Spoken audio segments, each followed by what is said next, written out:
Oh, you caught me. There we go. I can't do this in time. All right, hey, welcome.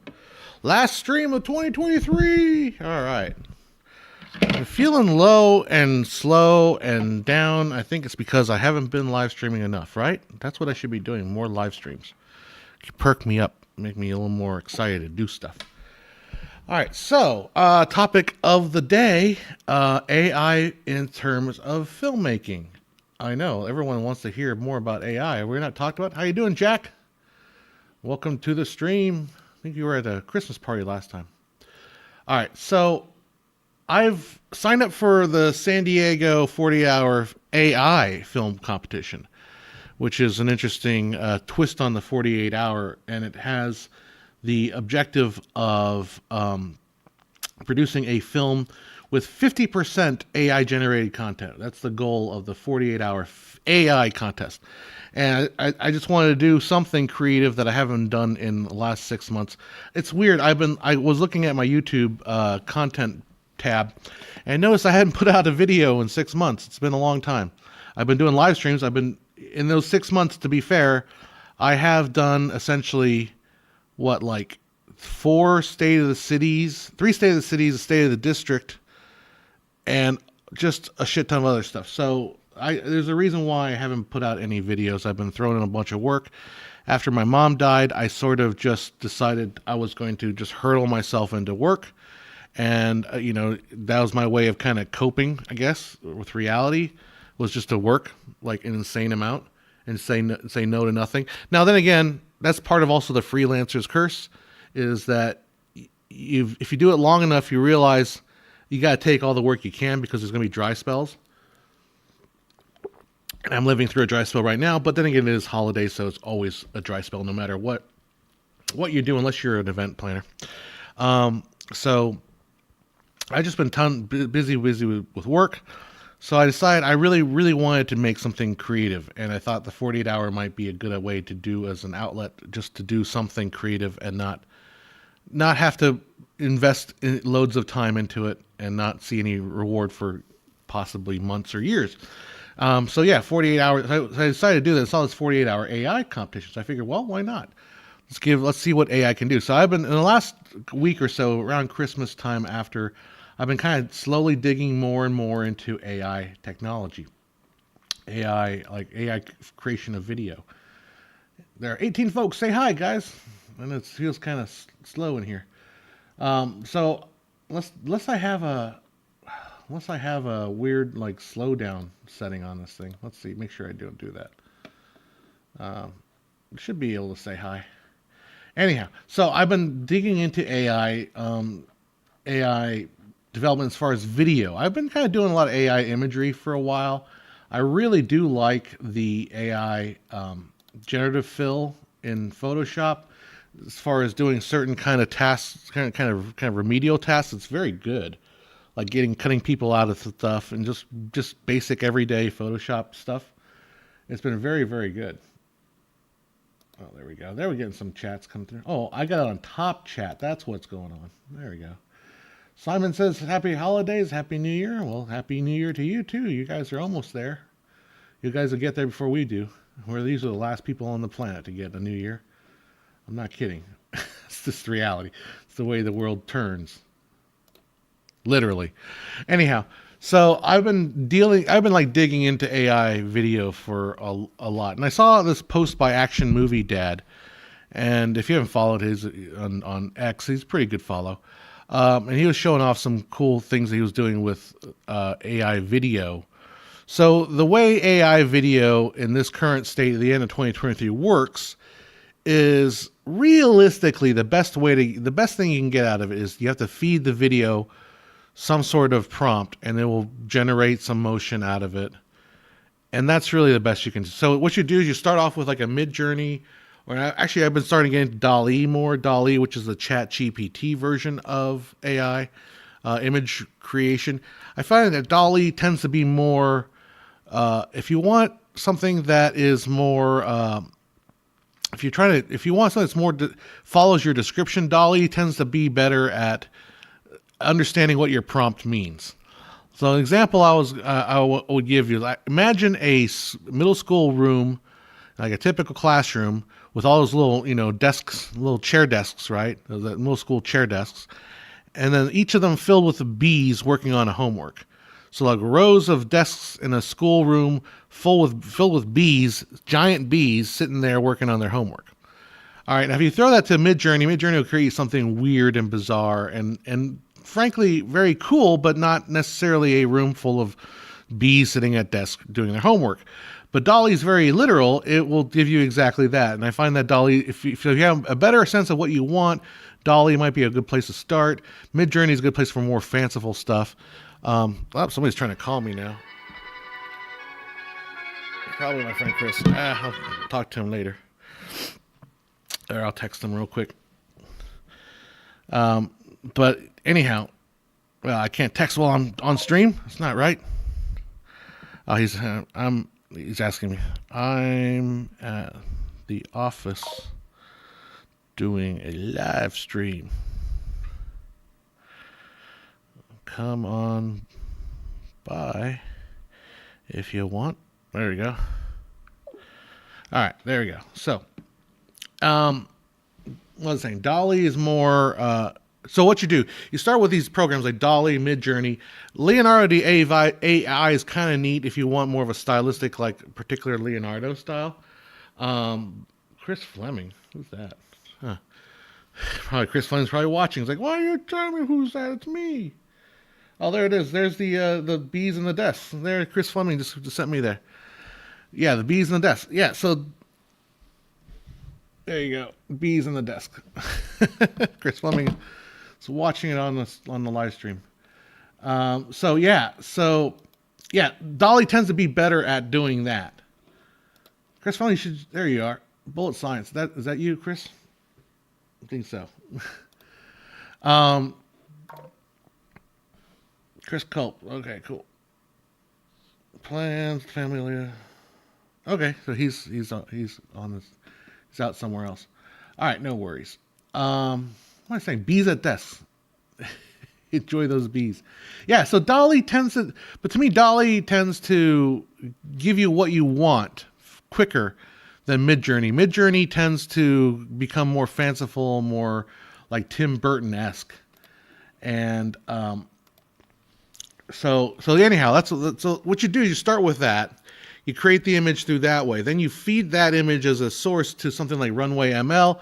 Pika Labs is one that's really popular, but I can't seem to get Pika Labs to work really well. But Runway ML or Pika Labs are the two motion ones. The Action Movie Dad was starting to play with Stable Diffusion's video, and I can't get that to work. I can't understand Stable Diffusion. I don't have enough memory cells in my brain left to do it.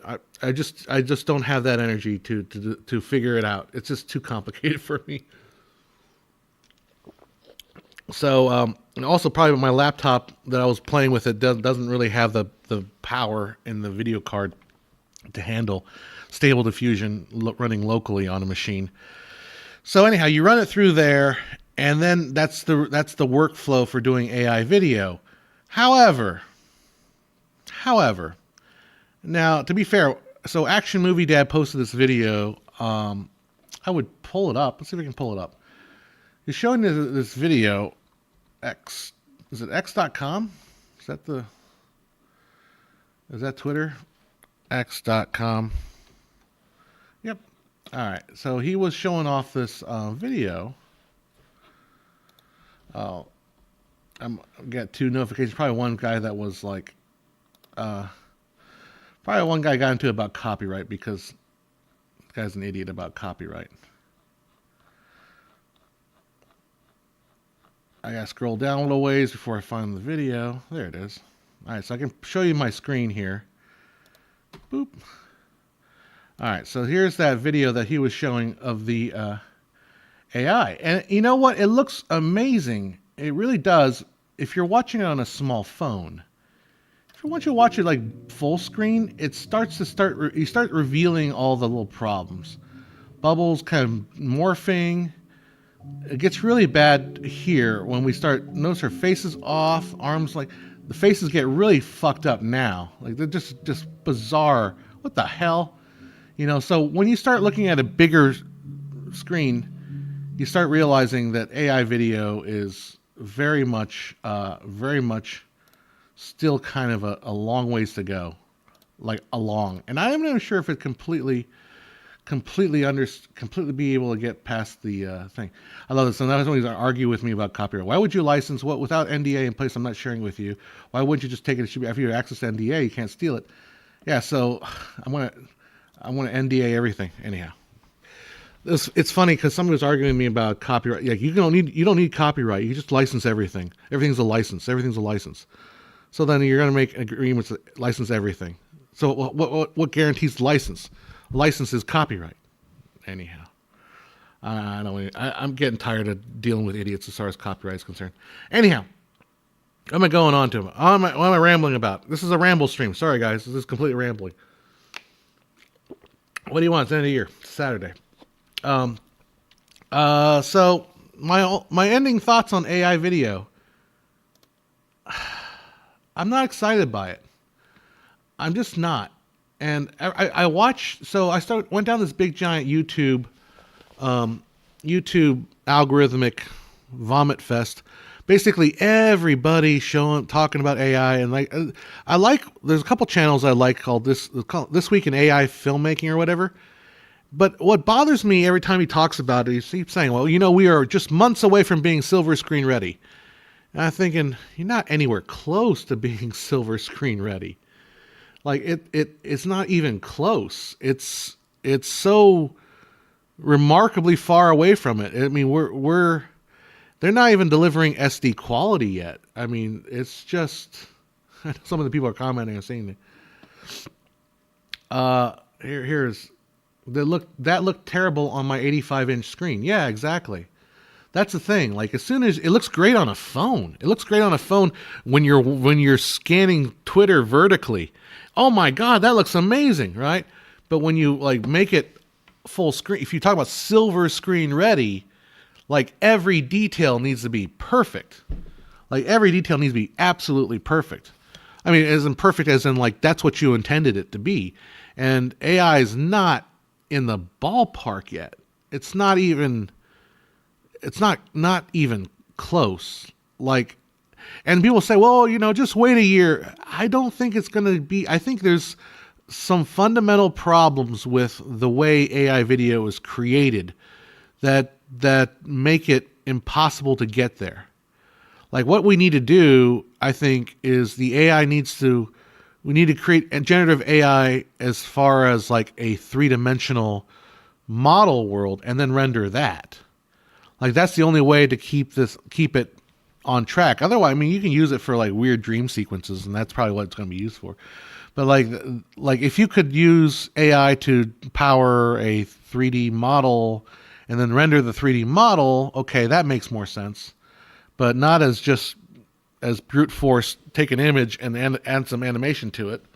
It just doesn't work.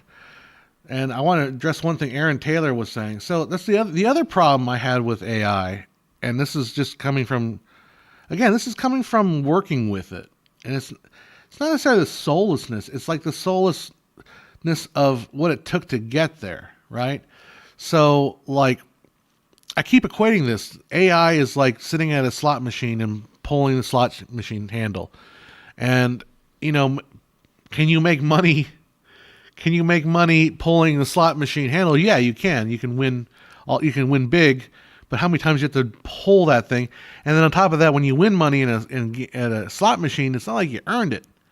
So it doesn't have any that feeling of like, oh, I succeeded. It's literally just, yeah, it's just lame. I don't know. Now my brain is starting to think about this copyright idiot.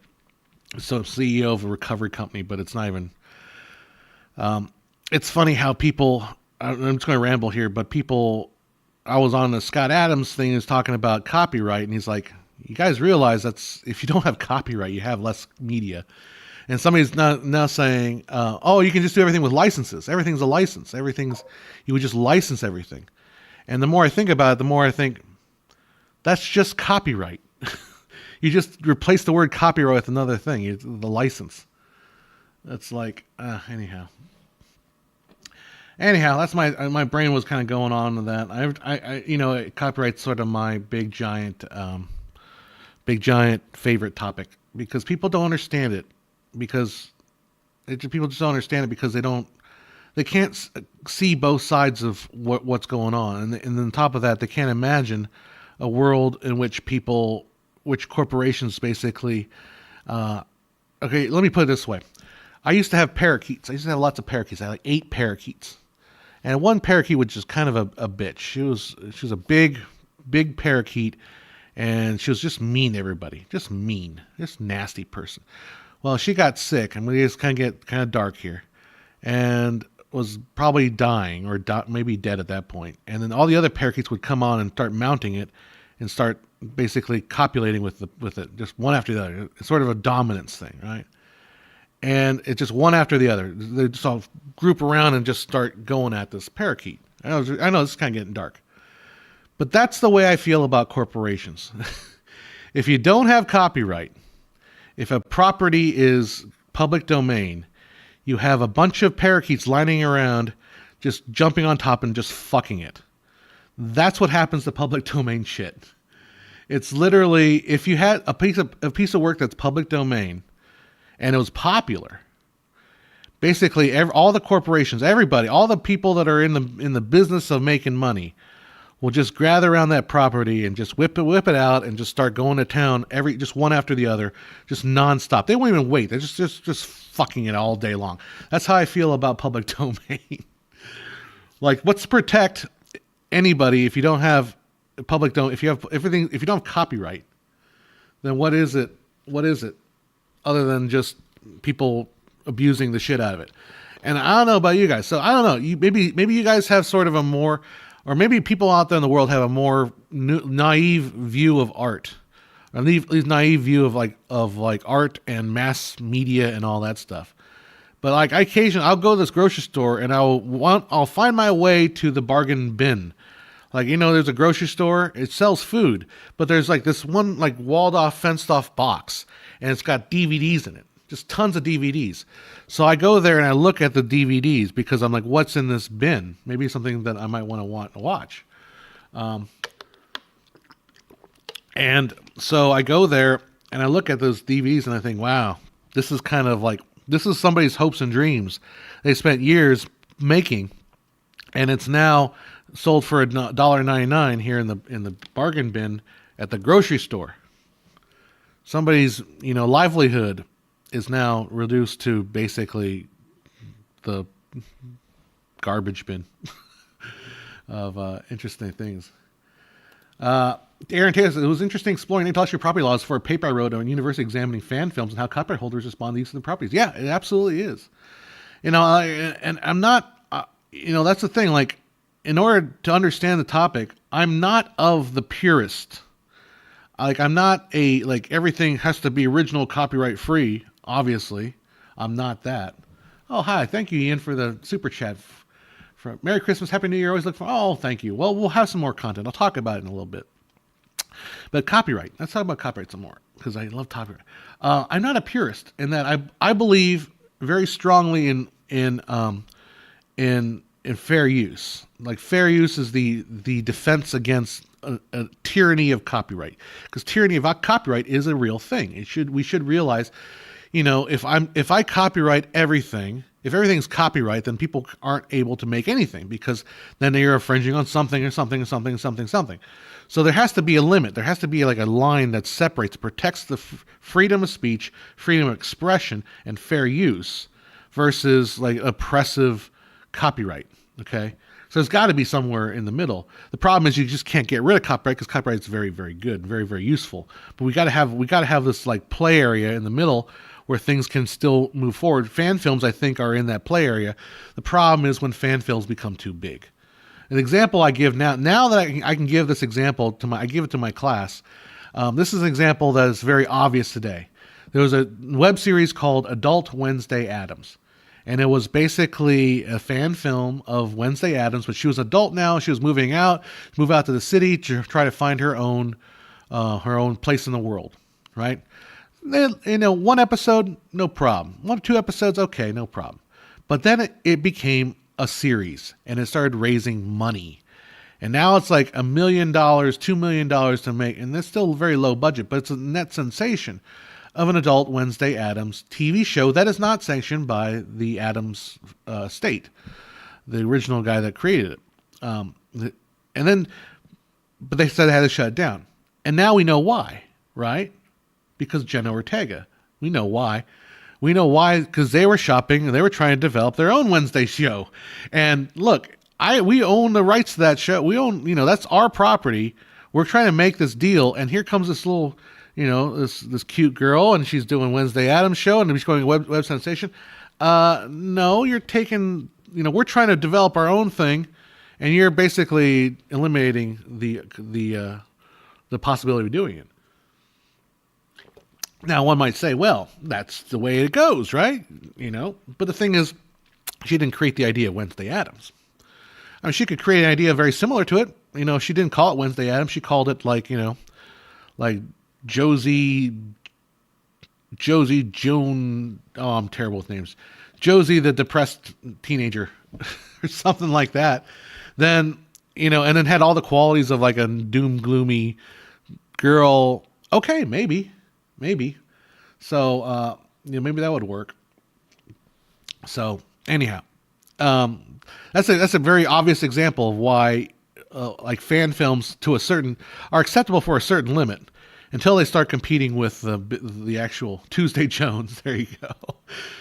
Yeah, Tuesday Jones, the child full of woe is Tuesday Jones.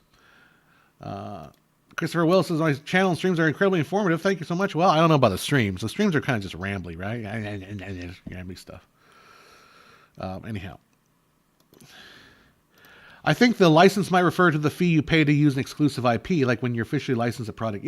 So the thing is I agree. The whole thing is like, understand what copyright is. What is copyright? I try to explain. I know probably this third time people are watching. Like, why do you have to explain this again? Copyright is the meaning is in the term itself. It's the right, R-I-G-H-T, the right to copy. So if I give you a license, that means I give you a right to copy. So if you say you're going to you get rid of copyright by making everything licensed, that's just copyright. That's literally just copyright. So that's probably one of the responses to that guy. Your solution is to license everything, which is just copyright. That's just the same thing as copyright. So, anyhow. Yeah, but superb films of Herzog and Coppola can get made. My favorite Kubrick film, Barry Lyndon, managed to get made, all thanks to public domain. Oh yeah, no, public domain is important. Like I'm not saying public domain isn't important, but I'm saying it needs to be. I think what happens though is if you had a popular content something that's popular that becomes public domain, it becomes a fuck fest. Everybody just turns around and just whips it out and bukakis it. That's what happened to It's a Wonderful Life. Like I mean, it's gratuitous to say it, but it's true. Like every channel, every broadcaster in the 70s and 80s could just play that movie in loop ad infinitum with commercials stuffed in every 10 seconds, and they could pull it off because, hey, it's free. Like the profit imperative is so strong that if you throw chum into the ocean, you're going to get swarmed with sharks. That's the reality. So it's interesting because it feels to me you got all these. Well, never mind. I guess you got all these kind of like communistic or anarcho-communistic socialist kind of people out there. They're naive. They say, "Oh, the corporations are so evil and so awful," and then they're like, "Well, copyright's so evil and awful." It's like, bitch, copyright protects you from those evil capitalists. Like if you didn't have copyright, then basically the capitalists would just come and swarm like chum and just eat your shit and just like devour you. Yeah, Mickey Mouse, Steamboat. I think Steamboat Mickey's in the public domain now, which goes to show that the whole thing about the 1997 Copyright Extension Act was all about protecting Mickey Mouse is a bunch of bullshit. Like, I'm sorry, Adam ruins everything. When I ruin it for Adam, ruins everything. Adam ruins everything. Doesn't know shit about copyright. I love copyright so much it made me cancel Disney Plus. If we really get down to the point, I love copyright so much that when She-Hulk did an episode about copyright, it pissed me off so much that I immediately canceled. I waited till the series finished, then I canceled Disney Plus because I hated the way they handled copyright.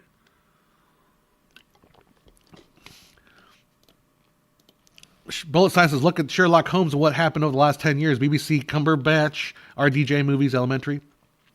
No, I agree. Well, the thing is, though, Sherlock Holmes is so old. That's why the videos are, the series are kind of far in space well between. That you can mount a Sherlock Holmes show, and in certain extent, House is sort of a Sherlock Holmes. Although House would probably fly just fine because it's not a direct, reference to Sherlock Holmes. It's more of an homage. But anyhow, when you have public domain of something that's popular and something that's not old, like Sherlock Holmes was around when we were born. Everyone here in this room was born after Sherlock Holmes, so we all kind of grew up with knowing Sherlock Holmes. It's sort of a public gestalt, not gestalt, as public entity, right? So I think that at that point, something that old should be public domain. It should, because we all grew up with it. It's all part of our lives, right? It's all part of that. Have I seen Heat and Swordfish by now? No, I haven't. I don't even know. I think I saw Heat on one of the lists. I didn't see Swordfish, though. I tried looking for Swordfish, but I didn't see Swordfish. But anyhow, yeah, Steamboat Willie is in the public domain. It's interesting to talk because I did I should make a video about this, and I will credit the original author, who is a lawyer for Paramount. So you got to realize what your source is. But he wrote a legal paper. It was in a law journal, and I know reading law journals, aren't they a bunch of fun? Well, that's why I like to do it like. That's why I like making videos of like law journals, because I'll suffer through reading the law journal. I'll summarize it and put it in a video, and I'll put it on YouTube, and I'll of course tell everybody that I'm summarizing this law article, and of course probably once in a while the person that writes will get really pissed off at me because I'm summarizing their work, or I'm making a video about their work and giving them credit and all that. But no, anyhow, he wrote an article like 7 myths about the public domain. And it's actually some pretty good stuff. I think it makes some sound legal arguments about how the public domain it's useful, but it's not. There's a lot of myths about it. And one of the biggest myths is fun to some, loving the randomly. Oh, I'm gonna ramble. That's what today is all about. One of the myths is that the protection of Steamboat Willie was what Disney was after, and the whole point was no. There's no, like, Disney doesn't even use Steamboat Willie Mickey Mouse. Like the Mickey Mouse that is on all the merchandise, the Mickey Mouse that is the mascot of the company, the Mickey Mouse that we all know as Disney is not Steamboat Willie. A lot of the reasons, Steamboat Willie doesn't have any gloves. He has black hands. And then the Mickey Mouse that we all know is gloved. There's a whole bunch of other things, like little aspects about Steamboat Willie that aren't the modern Mickey Mouse. They're very different. They're significantly different enough to justify not having the two. Anyhow, there's some other things I would probably do an article. I've got a couple videos that I've been working on. Not working on. I've been clobbered. Be honest, I've been clobbered with work. I hardly been able to keep up with stuff. But I have one on multicam streaming that I wanted to, directing 2-camera multicam. I don't know how. I mean, I don't know how interesting it is. You know, I guess part of my ego is as filmmaker IQ. I've become used to making like talked about AI yet. Oh my god! I go back in time. I talked to like for 10 minutes on it. But what am I talking about? Oh yeah. So just gotta get that off the thing. Okay. So what was I talking about? I don't remember. Oh yeah, videos. Directing AI, directing multicam streams, and doing 2-camera like an event kind of a thing, and the strategies. I don't know. I think it's interesting. I don't know. Sometimes I feel it's too self-evident. Like I hate putting out stuff that's self-evident, but then again, people might not think about so I should just calm my brain, go for just smaller videos. They don't have to all be epic. They just don't have to be all epic. Just like allow that video will, I've got most of it shot. I've got it written. I should got them put together. I should do a video about NDI, but I'm still kind of in the process of building it up. My mainstream computer is now fully built up, and I'm working with NDI, trying to work out how to use NDI in a multicam situation. So I should probably do a video on that. But recently I was on Reddit and I was answering a question that was really interesting. What's the difference between a circular and a linear polarizer? And I thought, okay, that'd be fun because that's up my alley for doing kind of a technical video. I would like to do a video talking about the difference between linear and circular because it's actually rather interesting. I looked it up and I was like, oh, this is kind of cool. And I could do some demos with it. That'd be kind of neat. And then somebody came back and we said, well, no, circular polarizers and linear are not the same. And I find that the linear works better than the circular in certain respects. And I thought to myself, okay, now I haven't explained, if you don't know what a linear polarizer and circular polarizers are, basically a linear polarizer linearly filters out anything except for light that's coming in a certain polarization. Okay, that's what a linear polarizer is. A optical or a circular polarizer is a linear polarizer, so one linear polarizer, and then a quarter wave plate behind it sandwiched together. So the idea is the linear comes in, linear light comes in at a 45-degree angle, and the quarter wave plate basically turns that linear light that's coming up and down, or actually 45 degrees, and turns into a circular moving light.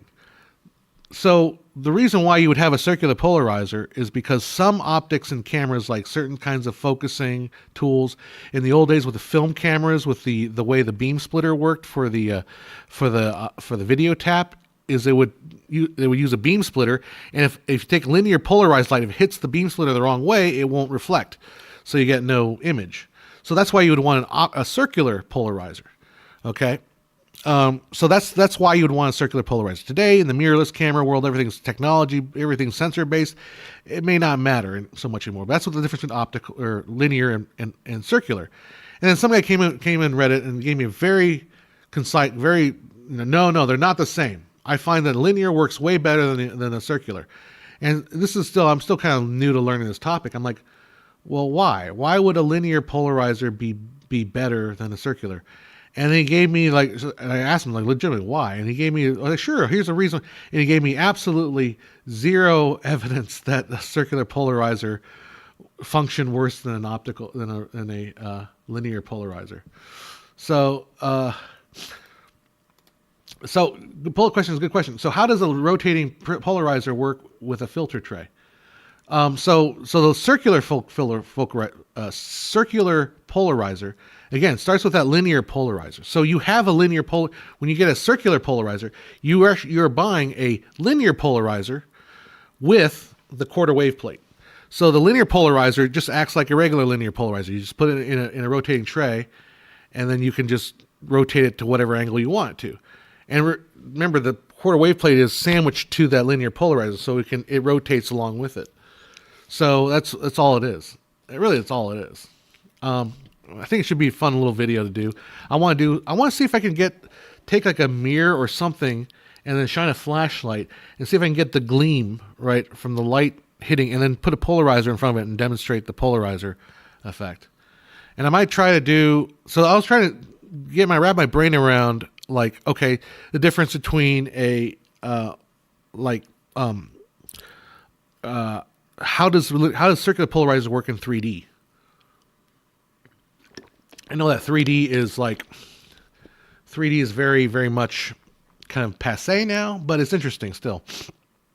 So the way you do as I understand it, the way there's two kinds of circular polarizations. There's right hand and left hand, like clockwise and counterclockwise. And the difference basically is, in order to get a circular polarizer to work, you have to have the linear polarizer at a 45-degree angle to the circular quarter wave plate. But I believe if you do 45 degrees, it's one angle. If you do 125 degrees or the other way, it reverses it. So I believe that's how it works. And then if you take so with the circular polarizer also, you have to have the linear polarizer to the scene and the circular quarter wave plate to the sensor. That's the way it's supposed to work. If you reverse that, if you put the quarter wave plate front and then linear polarizer, basically you just get linear polarization, because the quarter wave plate would not really do anything, because light's essentially unpolarized. It's all over the place. It just it might shift some things, but then still you only get the linear after that. Haze in the atmosphere, but I want something I can control in the laboratory. I want to control, I just want to, I think maybe, I want to say a mirror, but I don't know if a mirror would work. If I can get the glint off of a mirror and then use the polarizer to turn on and off.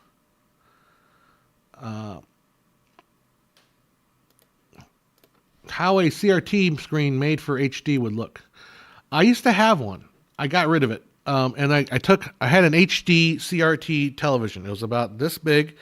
It was this deep. It was huge. And it weighed I'd say 50, 60 pounds. And I had it in my bedroom for a long time. I bought it right when the HD. So I bought it when HD was kind of moving between HD and SD and HD. So 2005 or so, that's when I bought it. And I used it a little bit for my work, and then it was just too big, and I just got rid of it and went to flat screen at that point. I kept it in my house forever. I took it to the my electronics e-waste people, and I'm like, here, I want to get rid of this. And they're like, are you sure? I'm like, yes. Really, are you sure? Because you can probably sell this for some money. I'm like, I don't care. I don't have time for this shit. So I got rid of it. So to be honest, though, look, gamers are why people buy the CRT HD screens. It's only gamers that want them, because visually they're not that good. Just any modern LCD, LED, OLED screen looks way better, and it's smaller, and it's not this deep, and it's not 80 pounds. That's why. Oh, what movie are you guys talking about? Account for Common Current. Chris Gore said the latest test screening was very recently, and he was really looking forward to seeing it again. Which one is that? The Raven or something like that? Sherlock Holmes is a ripoff of Edgar Allan Poe's character. Poe died of poor man during due not having copyright for The Raven. Huh, that's interesting, because Poe might have been before the copyright situation got started. What years did Poe was born in 1809. Well, Poe was, he died in 1849. Okay. Yeah, so the copyright movement, if you look at the Berne Convention, is Victor Hugo. Victor Hugo and even Charles Dickens. But Hugo so we're talking late 1860s. So Poe died before the big movement for these novelists to try to make money for all the work that they're doing. So yeah. Oh, Nosferatu. Cool. Yeah, let's check that out. If Edgar's is doing it, that'd be pretty freaking cool. Was there ever any progressive? Yeah. Oh yeah. Bullet Science. They computer monitors. Computer monitors were CRTs, and they were all progressive. Yeah, so I'm trying to think CRTs are the old computer monitors are all progressive, but they what can I say about them as far as the color space was different than than standard def television. So the colors were dramatically different. I'm trying to remember. I mean, I remember watching movies or TV shows on, like, even stuff that I recorded back on old CRT monitors. Did you see Sylvester Stallone make Rocky V's Drago, a fantastic lesson in cutting film, showing all the mistakes he made in 1985? You know, I made changes and even changing color timing. That's cool. I'm not against copyright. I know the late fate of Poe, but I would just hate it if some of the corporations held his legacy.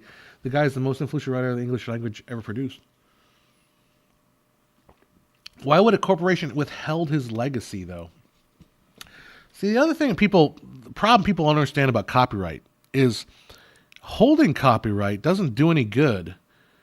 It's like the ending of Doctor Strangelove. Like, you don't make a doomsday device if you don't let anybody know about it. That defeats the purpose of a doomsday device. So a corporation holding on to a copyright doesn't necessarily have any valid reason. Unless, they want to make money. If corporations can, they would. No, corporations want to make money. I don't think, unless there's somebody at the corporation who has a vendetta against like the person, like they would hold the copyright. But that's not a corporation. That's the person being a dick. Like, a corporation's goal is to make money for the shareholders. And you don't make money by withholding a copyright. You make money by selling a copyright, by making it out, putting it out there. That's the thing. That's why I'm against public domain, or not against public domain. That's why I'm not as glowy about public domain, because I see the corporation money imperative as destroying a property rather than, like, look at Disney. Disney didn't buy Star Wars to preserve Star Wars. Disney bought the license to Star Wars, the rights to Star Wars, to make a shit ton more Star Wars. And they have. And no one's very happy about that. Right? Like if you really wanted to protect if Disney wanted to, or if George Lucas wanted to protect Star Wars, he would have just not sold the rights to it. Like, he would have. That's how you not sell them. But a corporation's job is to make money. A corporation's goal is to make money. That's the whole. I mean, both capitalists and communists will agree. That's the purpose of corporations, to make buttloads of cash. That's what we do as capitalists, as greedy, evil capitalists. We make money, right? So why would I spend a bunch of money to buy some rights if I don't intend to make a bunch of money on it and try to exploit the crap out of it? Anyhow, I just checked. There's not a single movie I'm looking forward to 2024 we're truly doomed. So that's the thing. Like, I find that the movies that I like are the ones I didn't even anticipate. Like, the good movies are the ones that sneak up and then they surprise you and, like, holy shit. Like, I don't think there's been a movie I've been looking forward to. Well, there are very few movies I look forward to because the amount of marketing in place to get that initial buzz means it's not going to be that great. Now, so I'm going to give you a exception is going to be Dune 2. Dune 2 is coming out in 2024. I'm looking forward to Dune 2. So,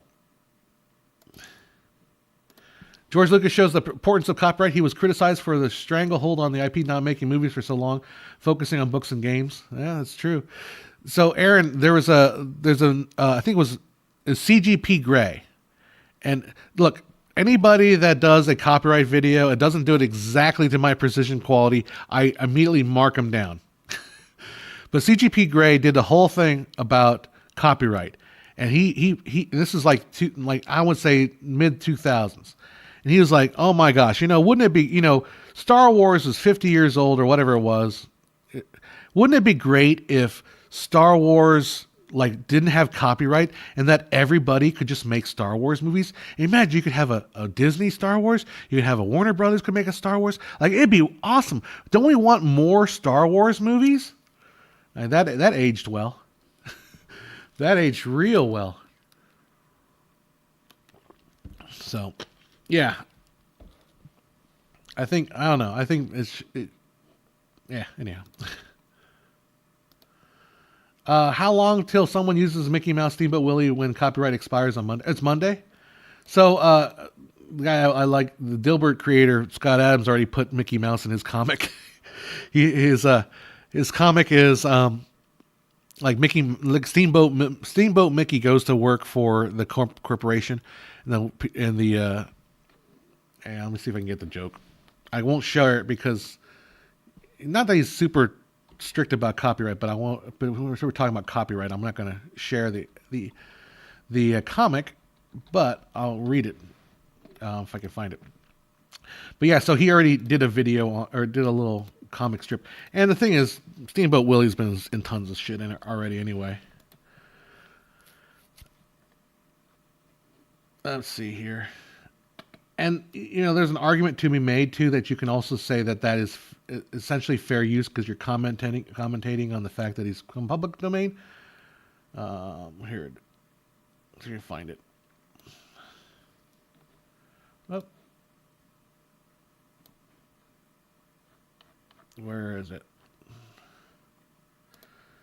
And I think he gets eaten by Catbert. There it is. So the first ad's like, "Hi, my name is Mickey. God, get out of here," says the pointy ear boss. "Settle down. My copyright expired. I'm a free mouse. Disney can't sue you." And the boss is like, "Whew.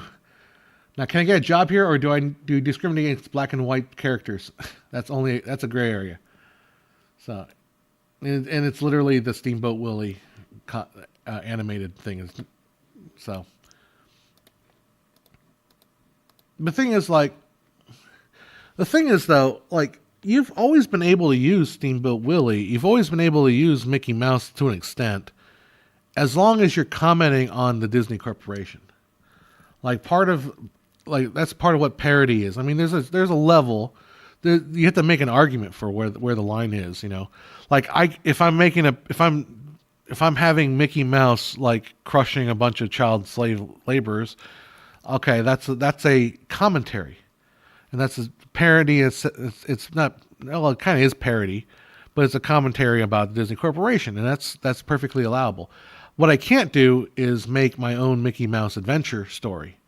Now I can make my own Steamboat Willie adventure story, but again, you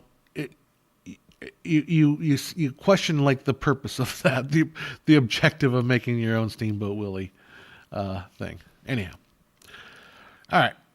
Jack D. Ripper's favorite 4 films: Past Lives, May December, Anatomy of Fall, Oppenheimer, The Holdovers, Iron Claw, Poor Things. Fantastic year for film.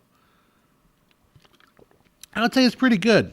I haven't seen the Iron Claw. I want to see I do want to see Poor Things. I haven't seen the other 2, May, December, and Anatomy of Fall. I loved Godzilla Minus One. I know it's goofy that I love a Godzilla movie, but I really love Godzilla Minus One. I put that in the list. Well, they're fantastic. Oppenheimer is good. I was showing my friend's Barbie movie. Oh my God. It's like, I wanted to show them here, I'll show you the best part of Barbie movie. We can turn it off. And the best part of Barbie movie was the dance war between Ken and the Kens. That was pretty good. Then we just kept letting go, and then it got to the whole part about the very end, which is kind of cringy. But then again, like, the very end, I saw that part again where Mary Steinbrenner and Barbie are talking about how she says that the things like concepts like Barbie and the patriarchy are things that we make up to deal with the harsh reality of life. And I don't think people understood the importance of that line.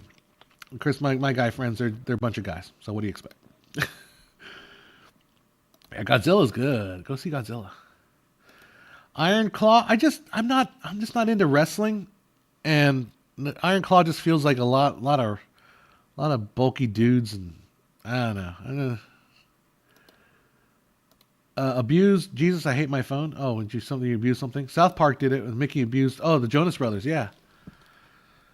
So, like I said, well, the thing is, that's a point. That's a statement about the corporation, right? You're allowed to do that. And if we didn't allow you to do that, that would be fucked up, wouldn't it? Like, I can't make fun of Uncle Sam. I can't use my Uncle Sam to represent the evils of American government or whatever, right? Uncle Sam picking your pocket. It's the same thing as like Disney coming and picking your wallet, like Mickey Mouse. You need to be able to express stuff, like to express the idea of Disney, to express the idea of America, to express anything, right? So not having the ability to use that. Now the question where we come in trouble is, at what point are you no longer talking about Disney and just using it as a character in your story? So, any new indie movies to watch out for? I don't know. I'm not really into the indie scene, honestly. Like, the reality though is like indies don't have marketing budgets, and like you will never hear about an indie until it's finished. Most of the time you won't hear, or at least it's very close to finished or being on the circuit, because they don't have a release schedule. So if you have to have indies, indie movies just have to get word of mouth after they're finished. So I mean I don't know of any indies that are out there. Do you think this whole reacting to movies thing on YouTube is going to have an impact on future movies? I don't know. I don't know what the reacting to movies thing is. Is that people just sitting there watching movies? Because I think the internet is having an impact on movies. I definitely do. I just don't know. I think it's reducing. I certainly feel like I'd rather watch YouTube than watch some nights I'll rather watch just YouTube. I'll sit down in front of my big giant TV screen and just turn on the YouTube app and watch a few YouTube shows, and then I'll watch a few of them, and I'll get to a certain point, just get tired of them, and like, switch it. I guess it's not any different than back in the old days when we would watch TV. And when you sit there and watch TV, and then you would change the channel because you just get bored after. I was in that frame of mind where I literally could not focus for more than like 5 minutes. So I'll turn on a video like how humans lost their fur, and I'm like, oh, this is cool, this is great. I want to watch. Move on. Move on. I don't know. YouTube. YouTube is good and it's bad. In that it's good and that it allows genuine content to be made that's outside of the ordinary. Like hell, you can watch a whole documentary about, I used to like watching not Yesterworld, but the other one, the other theme park one. Yesterworld was one of the other that's around this one. I forget the name of this channel. It was all about like old Disney rides and old theme parks and stuff like that. And it was cool. His name was Kevin Perjurer, and I just got kind of over it after a while. But who would make these movies about like what the e-ticket system was in Disneyland? Like, who would make this? You wouldn't see this on History Channel, right? But the problem is now it's becoming so harder and harder to make money on YouTube that the ads report is nothing. So now every YouTuber is like, and I want to take a moment to thank my sponsor Skillshare for allowing me. How does Skillshare have all this money to give everybody? How come I don't have a Skillshare sponsorship? I'd hawk Skillshare. I'll hawk Skillshare right now, or NordVPN, or any of the VPNs. All the VPNs. Like, it's just insane. So like watching YouTube is it's like, well, I got YouTube Red or YouTube Premium to get rid of the commercials, but now all my YouTubers have a 30-minute long ad break in the middle of their content. It's like, oh God. Anyhow, what gives a movie a typical B movie look that's instantly recognizable? Is it mainly lighting? Yeah, a little bit. Lighting, set design, art direction, maybe some of the acting. It depends on what you're asking to. It's like, what do you mean by B movie? Do you mean B movie from the golden era of Hollywood? Do you mean B movie from the 70s, like Grindhouse B movie? Do you mean B movie of the modern day? Do you mean B movie as in like Sci-Fi Channel quality or Asylum quality? Or are you talking about? So it all depends. Basically what it means is low budget. I think that's what, if you get Andy Dick in it, it's probably a B movie. If you get Seinfeld in it, it's definitely a B movie. It's B. It's a B movie, but everything's word B.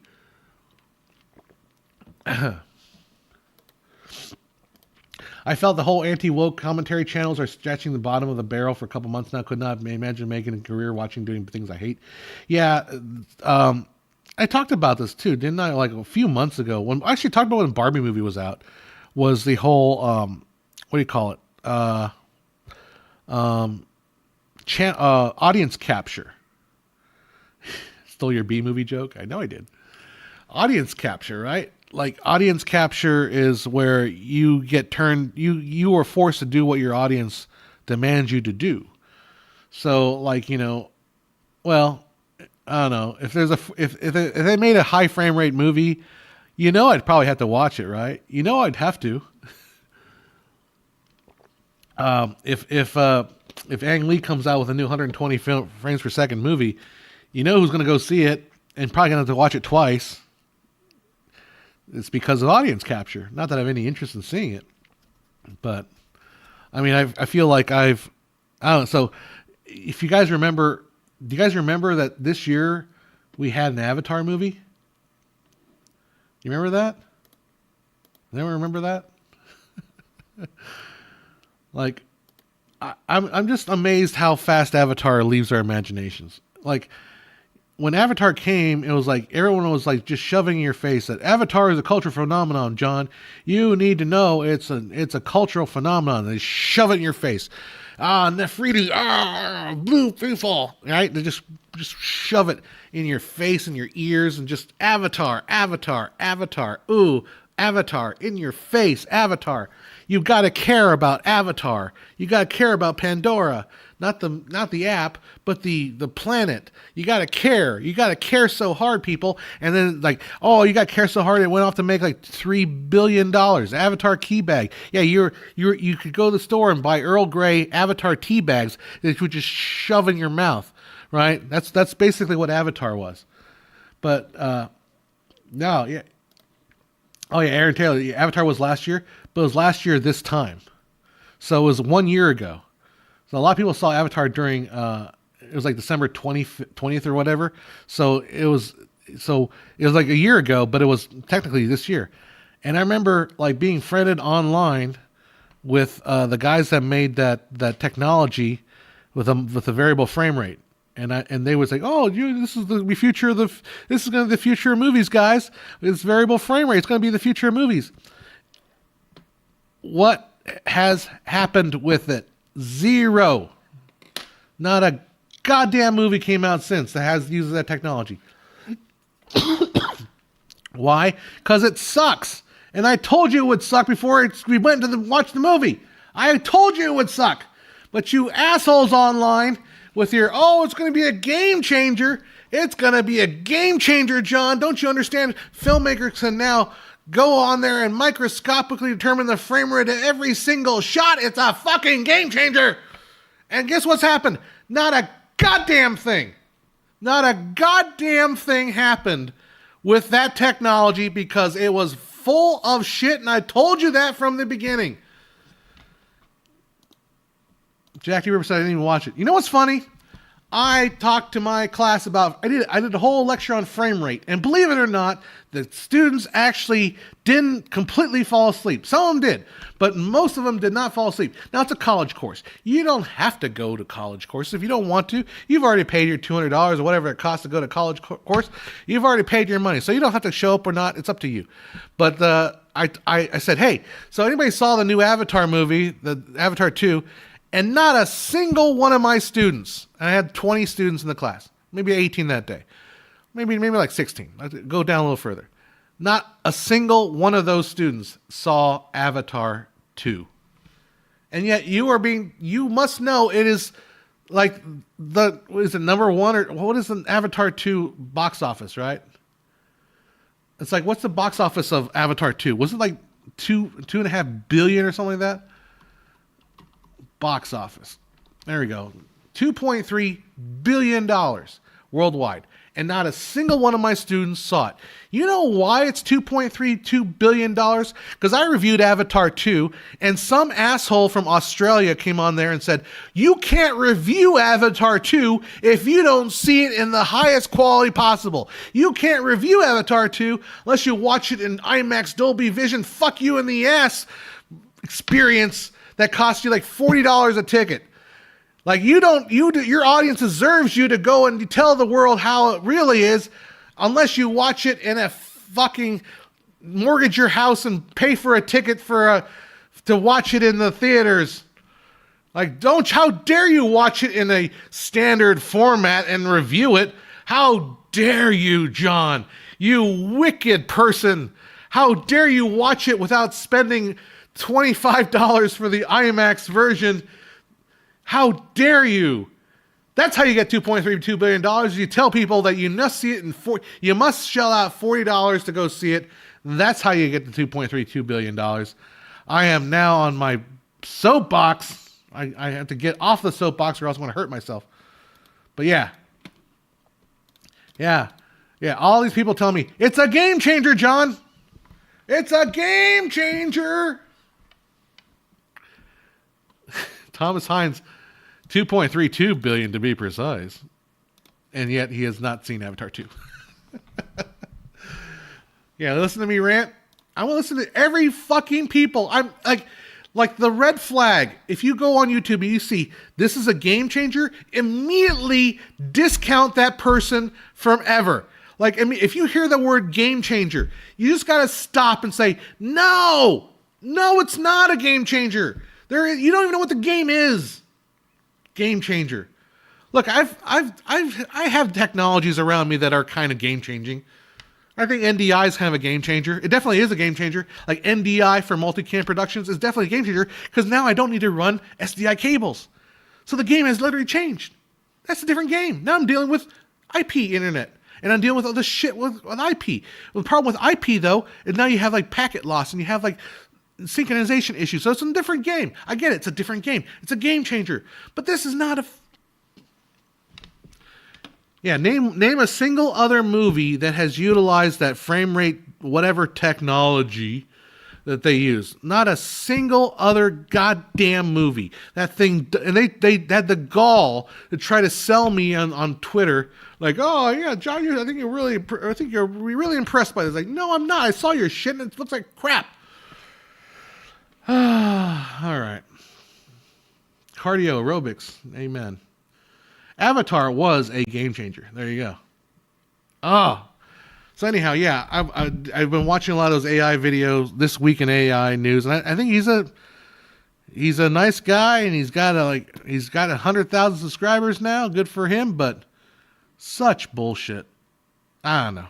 It's not AI's not ready. Not a game changer. Avatar is such a game changer that I learned to fall asleep during a movie. There you go. You got me ranting about that. There, Tim. Hi. That's right, John. How dare you? How dare you? How dare you? How dare you? All right. I didn't see Avatar 2, and I skimmed Avatar 1 from a pirated ISO. What do you want?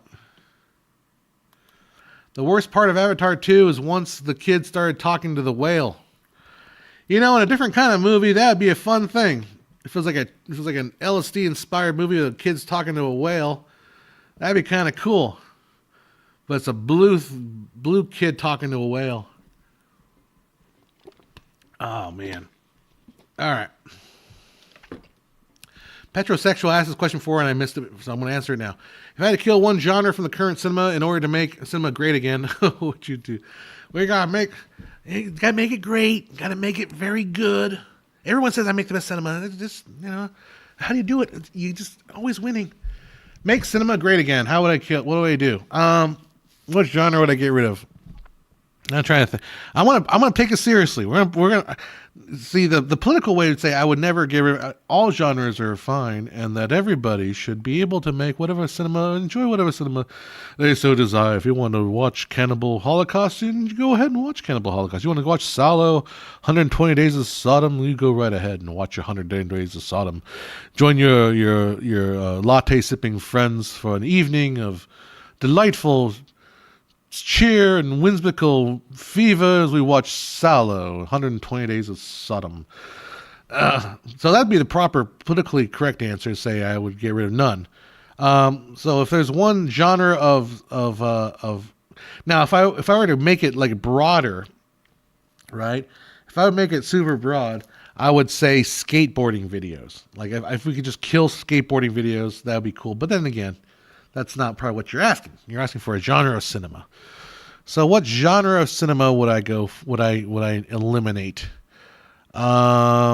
Gosh, that's a tough one because you want to reach for superhero movies. You want to do it, but I enjoy superhero movies, so I like superhero movies. So I don't want to get rid of all superhero movies. I just don't go with the ones I don't have any interest in seeing. I've been watching a lot of Invincible. So, what would be a fun superhero movies? Like there are good ones. There are good ones, and I want to keep watching those good ones. I just don't want to watch the boring ones. What's a genre we can get rid of that I don't have any?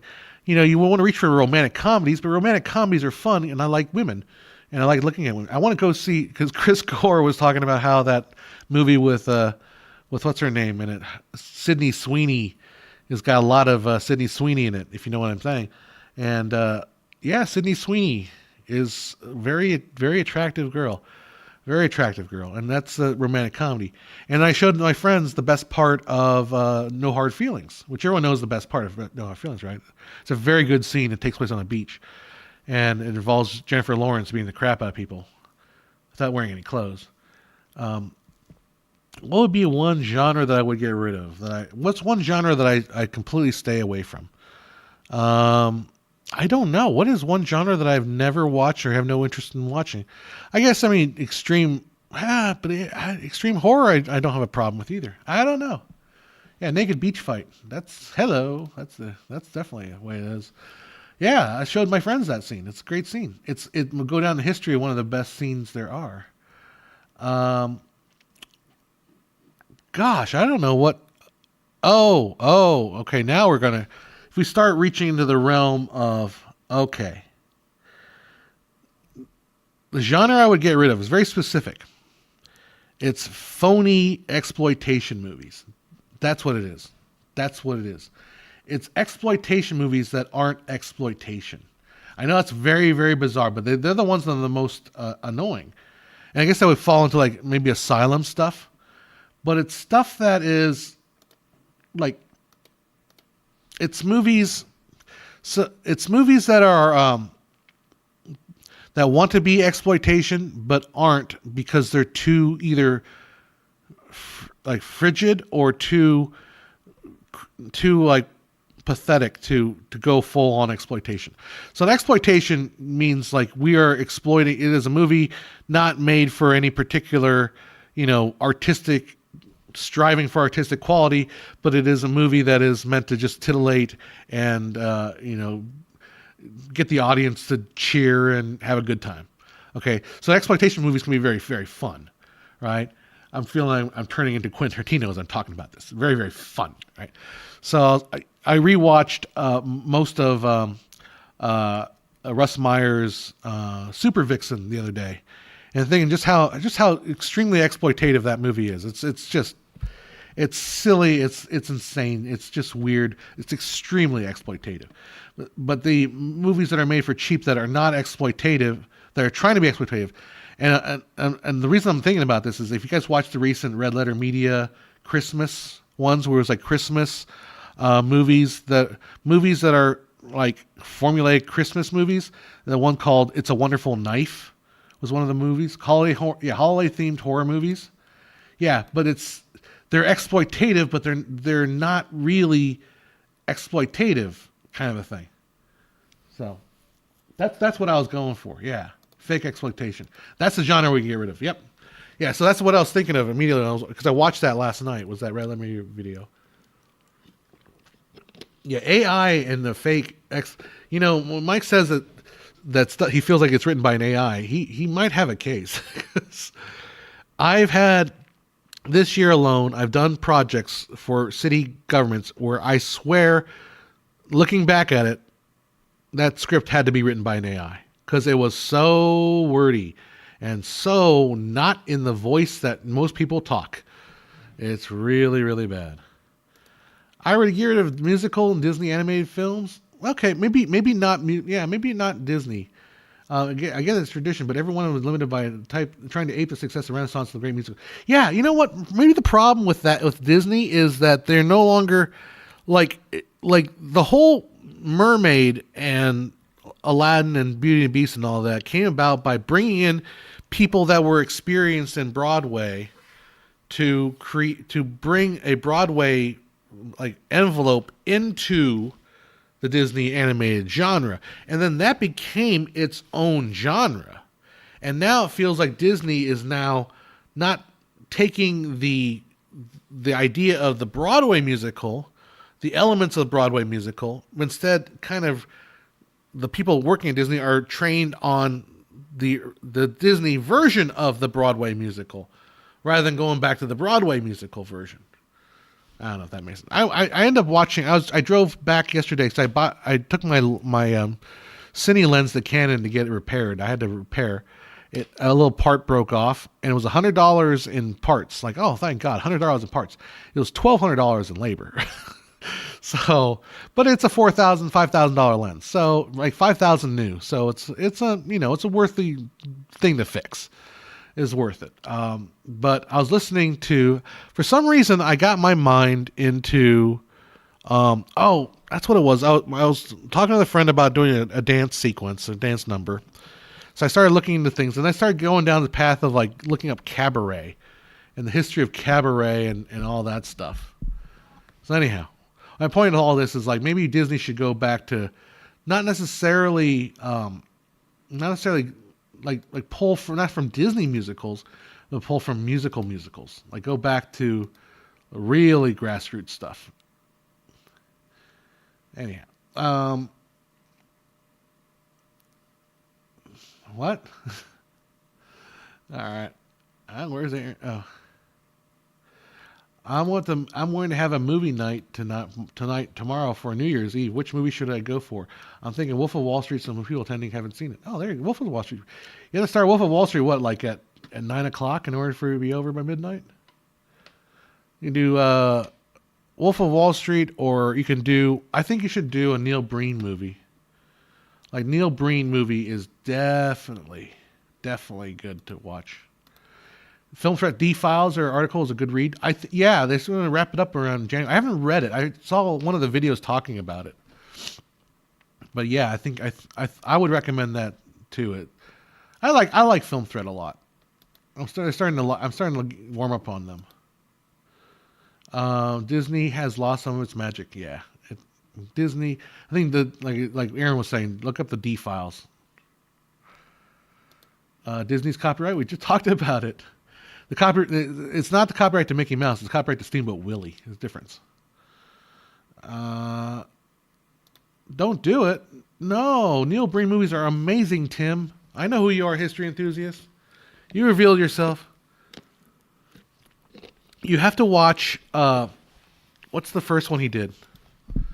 Neil Breen. The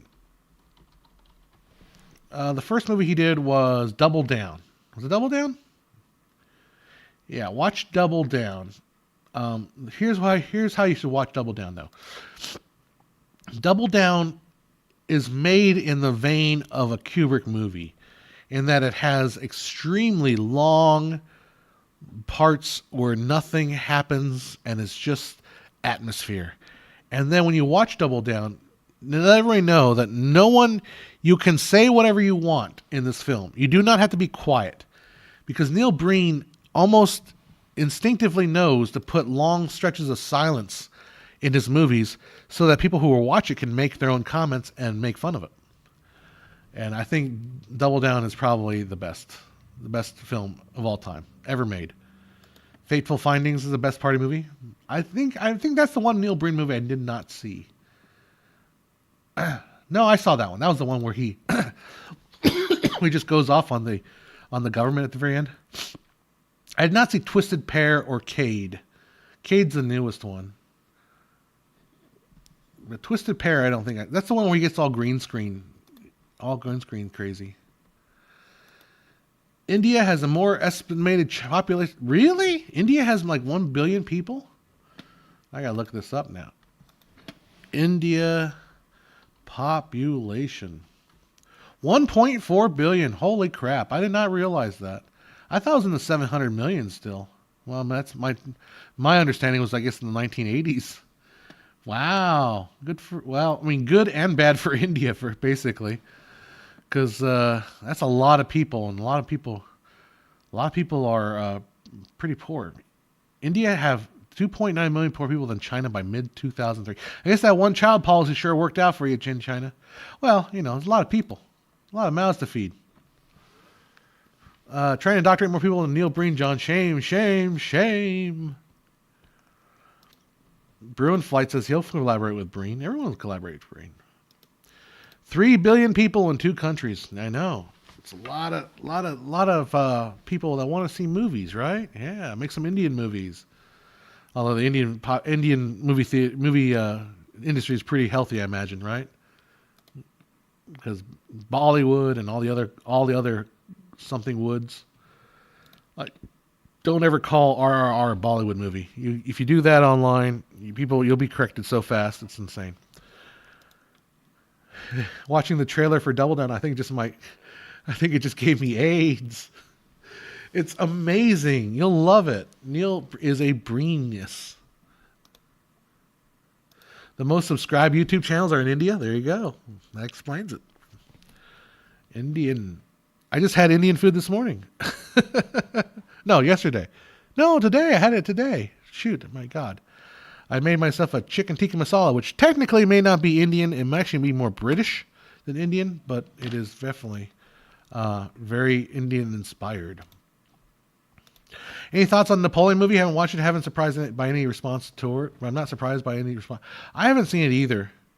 I don't really have a desire that hard to see it. I guess it's not that good. So, Hey, Matthews is back in the house. James Wolfe said that when he was in film school, the professors would often say that you have to be first film your master shot. It was the law. He says that he knows that the rules ultimately are meant to be broken. He says he now knows that the rules. Yeah, master shots. So, this is a very, it depends on how you shoot, right? There's different philosophies on how you shoot. I used to belong to the philosophy of using multiple cameras, and I think I might go back to doing so because it does save yourself a lot of time.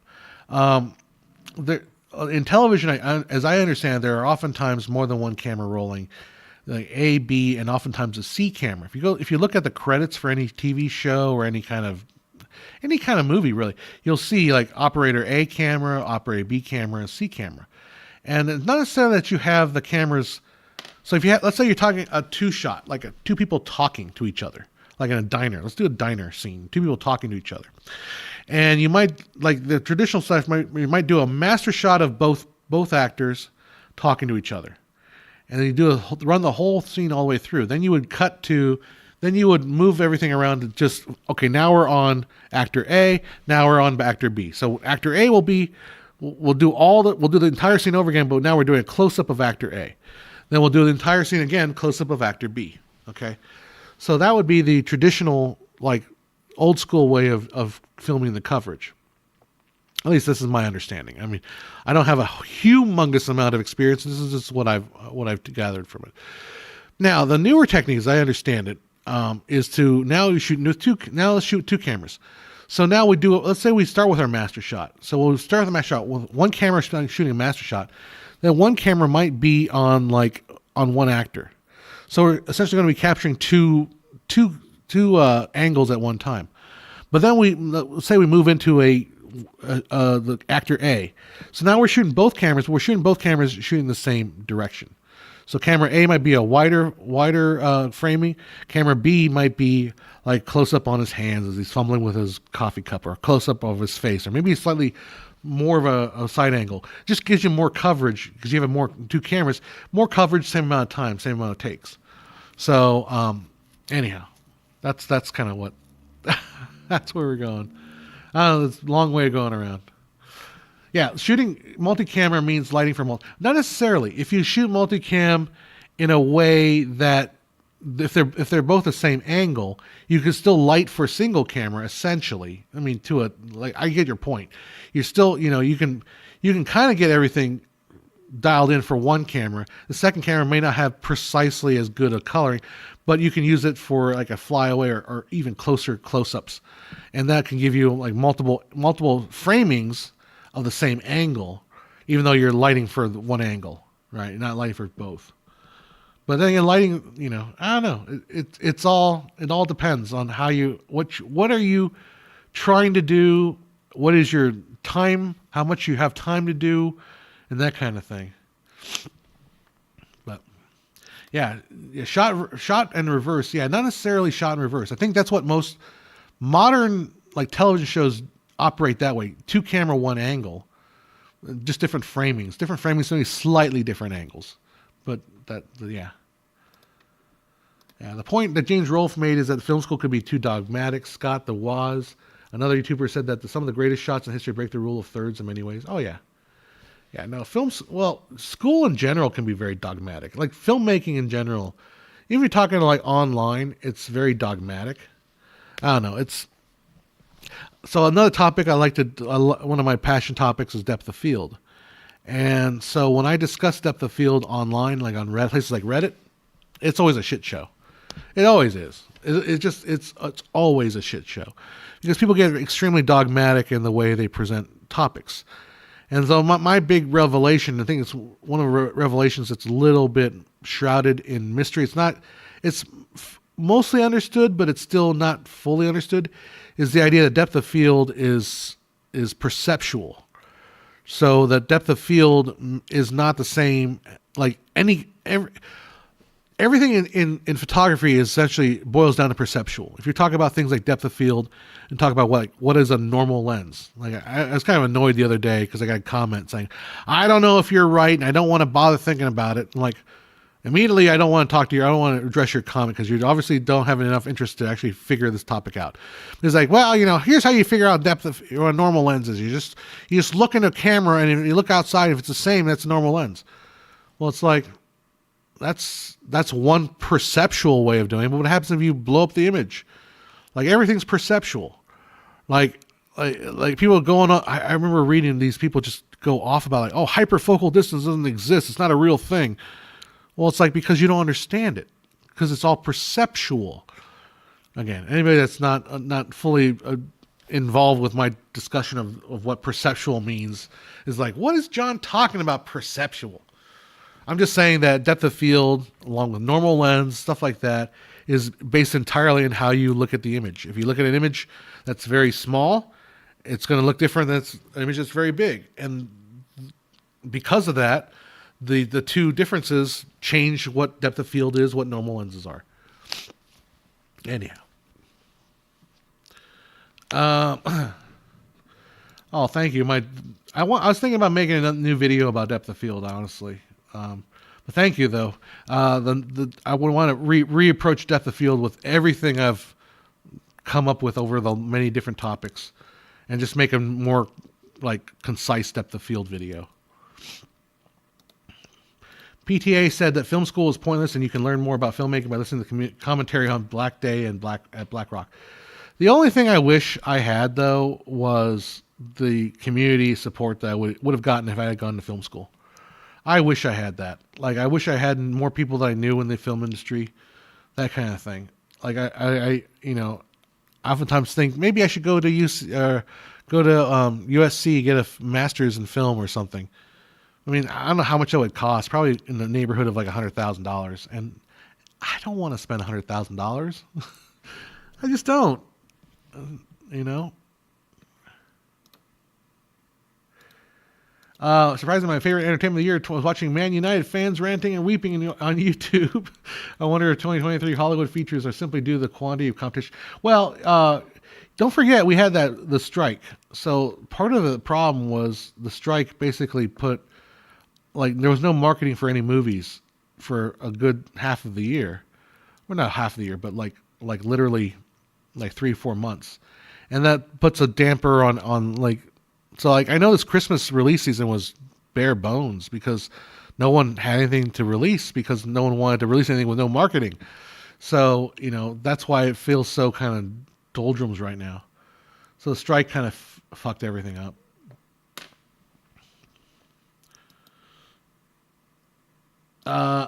when watching the top 10 movies of 23 on YouTube, they exclusively consist of my worst pieces of shit movie.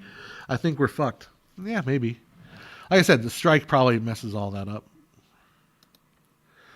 Matthias watched Godzilla Minus One. I really liked how the film developed a human drama melodrama. Yes, but good and sincere melodrama for me. Nice that Toho keeps making. Good for you.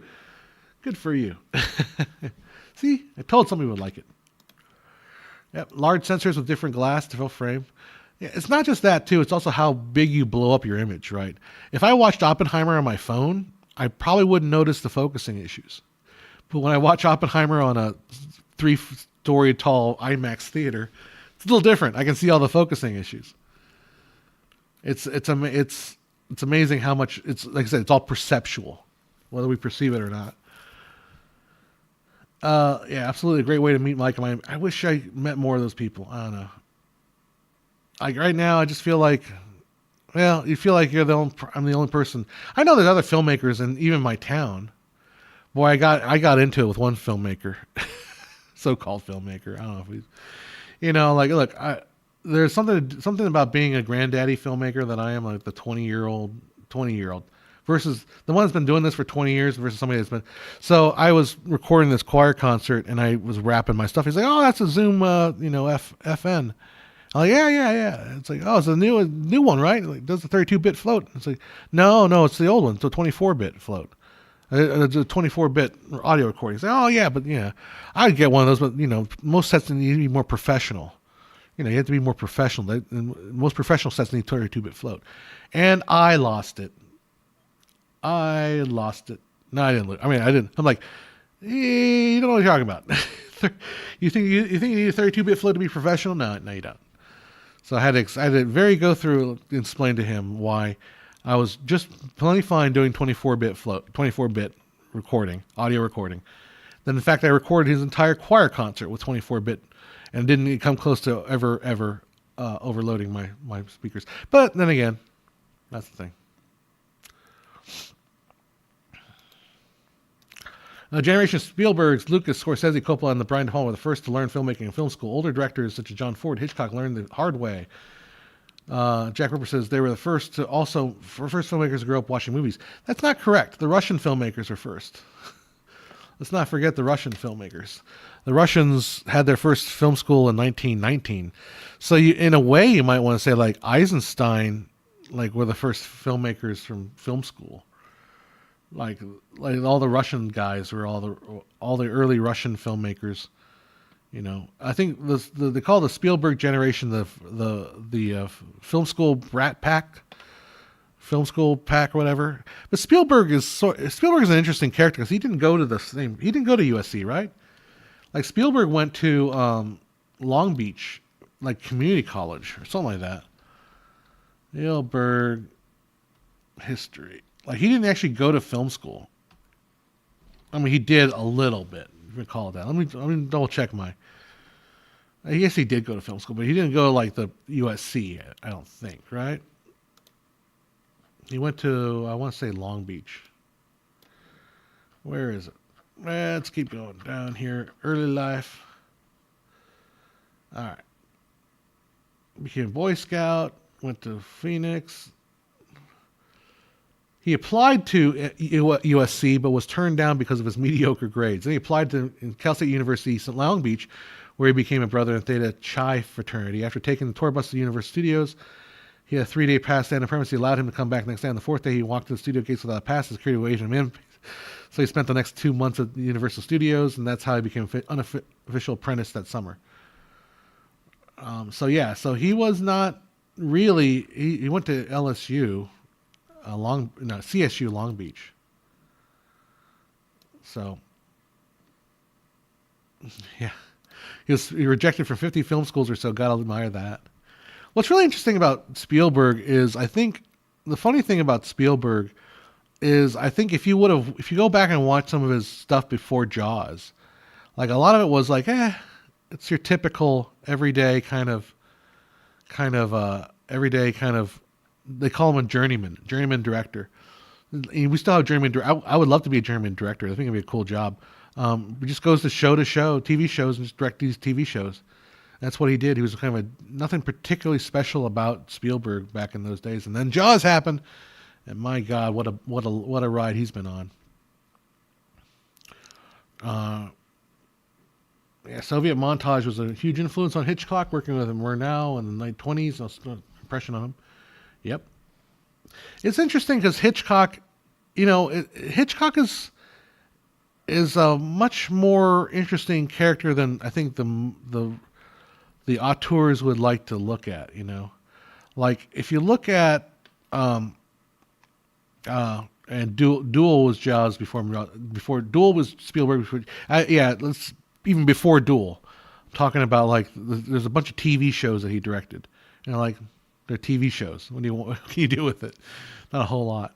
Anyhow, what was I going to say about what was the topic? Oh, Hitchcock. Yeah, Hitchcock is like if you watch something like Psycho, and Psycho is very, everyone knows the shower scene, and the shower scene is kind of like the pinnacle of editing, of montage editing, and yet how, in a way, Psycho that sequence, if you were to look at stylistically, it almost feels out of place in that movie, because most of the movies doesn't have that same kind of montage style editing, and that's led some people to believe or to claim that Saul Bass, who is the guy that creates the title sequences, who drew the storyboard for that, apparently, that Saul Bass should be credited for directing that particular sequence. Although Saul Bass, I think, would have said, it's not me.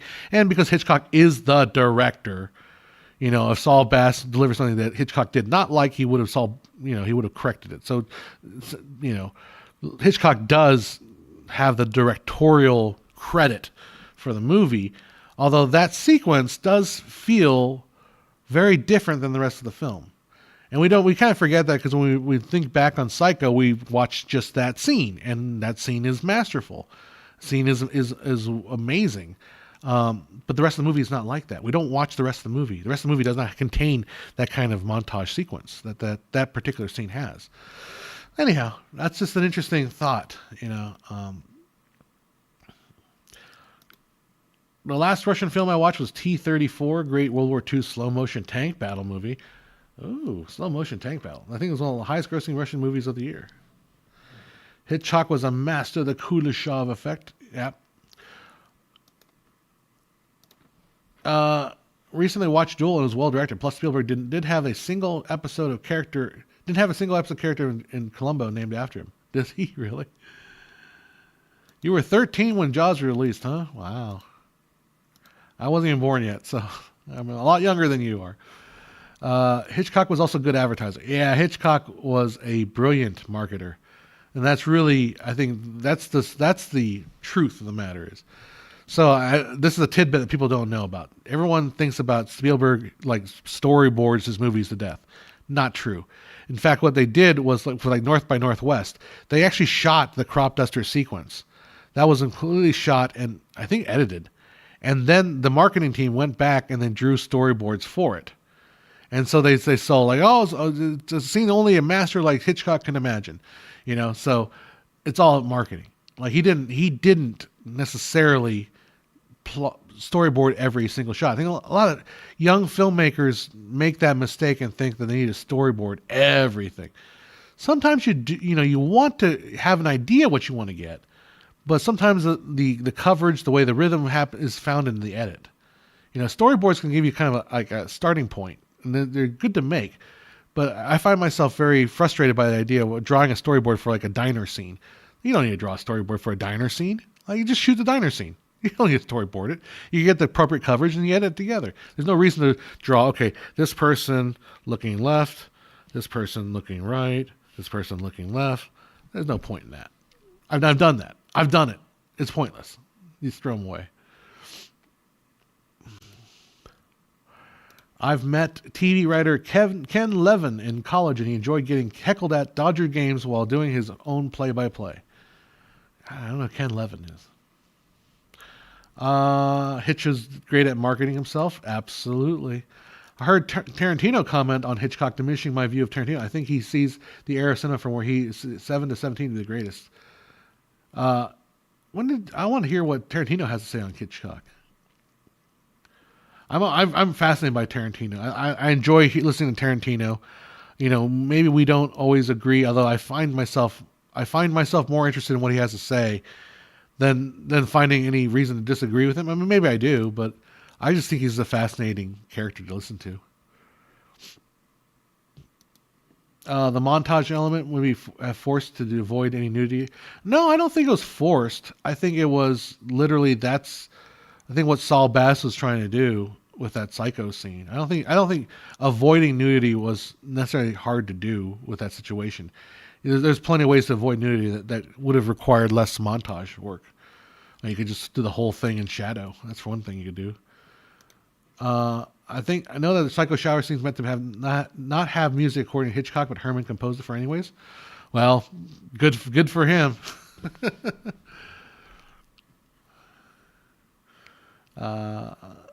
Let's see. I consider auteur theory a simplification. No one knows all the persons made the decision scene, but directors tend to be at least okay with them. Hitchcock loved gimmicks and produced suspense. Yep. Yeah, we were having discussions with somebody. So I'm generally fascinated by people that kind of let their minds bend themselves into a funny shape. So the discussion ended up being an auteur theory. I had the same problem I have with auteur theory. I have with kind of simplification of things. So I remember having a discussion where somebody was really going off about Elon Musk and like really, really hating Elon Musk and for all the decisions he's making at like Twitter or something like that. And it's the same problem I have with auteur theory. You don't know all the decisions that are being made in a movie. Like auteur theory posits that the director is responsible for every single little minute decision. That's not necessarily true. The auteur, the Hitchcock might be responsible for by allowing certain things to go on. Like I want you to act like you're scared, and the actor will then use their own imagination, their own memories, and their own thing to conjure up an expression that is afraid. And the director will say, "That's great, good job," or he'll say, "Don't do that thing with your eye." But the director will shape the performance, right? But they won't be responsible for it. So if an actor winks or does something with his eye, that's not the director puppeteering. That's the actor doing the thing. The director will either comment yes, yay, or nay, but the actor is responsible for that. Same thing with with art direction, with music. The director is not sitting over Herman's shoulder and saying that E flat. I don't know, make it E natural. They're not doing that. Right? So the thing with Elon Musk, people assume that Elon Musk is having complete, utter control of everything that happens at SpaceX, everything that happens at Tesla, everything that happens at Twitter. It's like, oh, what an idiot. He's a moron. Like, well, there are other people involved with the running of these companies. We just don't know their names. We don't care to look them up. But there are CEOs and there are CFOs and there are engineers and there are a lot of people involved that we don't know. We just lay blame on Elon Musk because he's the richest guy, and we don't have a quarter percentile of his wealth, quarter of a percent of his wealth. Anyhow, that's my thing. The thing with auteur theory just is annoying. Anyhow, I don't get people who think Hitchcock was overrated. I mean, yeah. The reason why people think Hitchcock was overrated is because his influence was so great that if you approach the history of cinema after Hitchcock, you would just say, well, Hitchcock just was doing what everyone else was doing. When in reality, Hitchcock kind of moved everything in the direction, and everyone kind of copied and made copies of that. But if you watch some of the old Hitchcocks, so like a friend of mine did a whole series on the Hitchcock 20. We called it, which are 20 episodes of Hitchcock Presents that Hitchcock directed himself. And like a lot of the things that we praise about Hitchcock, like the montage idea, like Kuleshov effect and all that, they're not really that present. Like Hitchcock is very much still kind of an old-fashioned, like sort of a play director. But his stories tend to have a certain elements to him. Like the visual storytelling of Hitchcock is is advancing. It's not, it clearly is, but there are still elements of his style that are very kind of that old traditional Hollywood medium shots, play things out in the scene. Again, I'm not downplaying him. I'm just saying that we have to be kind of measured in how we see the progression of things. Anyhow, and I like Hitchcock. I like Hitchcock a lot. I mean, some movies like The Birds or Psycho is still great. It's a great movie. Tarantino wants to do a Star Trek movie. I would love to see Tarantino do a Star Trek movie. I really want to see a Star Trek movie. So it's not unthinkable. Okay, there's your original comment. I consider not unthinkable to think the Psycho Sour seems out of place. Hitchcock always made up things like that. Always felt like a child idea. I think it was that's what I meant. That the visual storytelling is a little out of place. But then again, I mean, it's out of place, but so is a murder. So murder being out of place, it kind of makes thematic or narrative sense. Tarantino's criticism was that Hitchcock films don't have a great third act. He says that the Hays Code was to blame. Tarantino says that he wishes Hitchcock in the 50s had worked in the 70s. Maybe. That's kind of a neat little thought experiment. It's nice I remembered Russian filmmakers. Know anyone besides Eisenstein and Tarkovsky? Favorite Russian films? Anything special about Russian cinematography?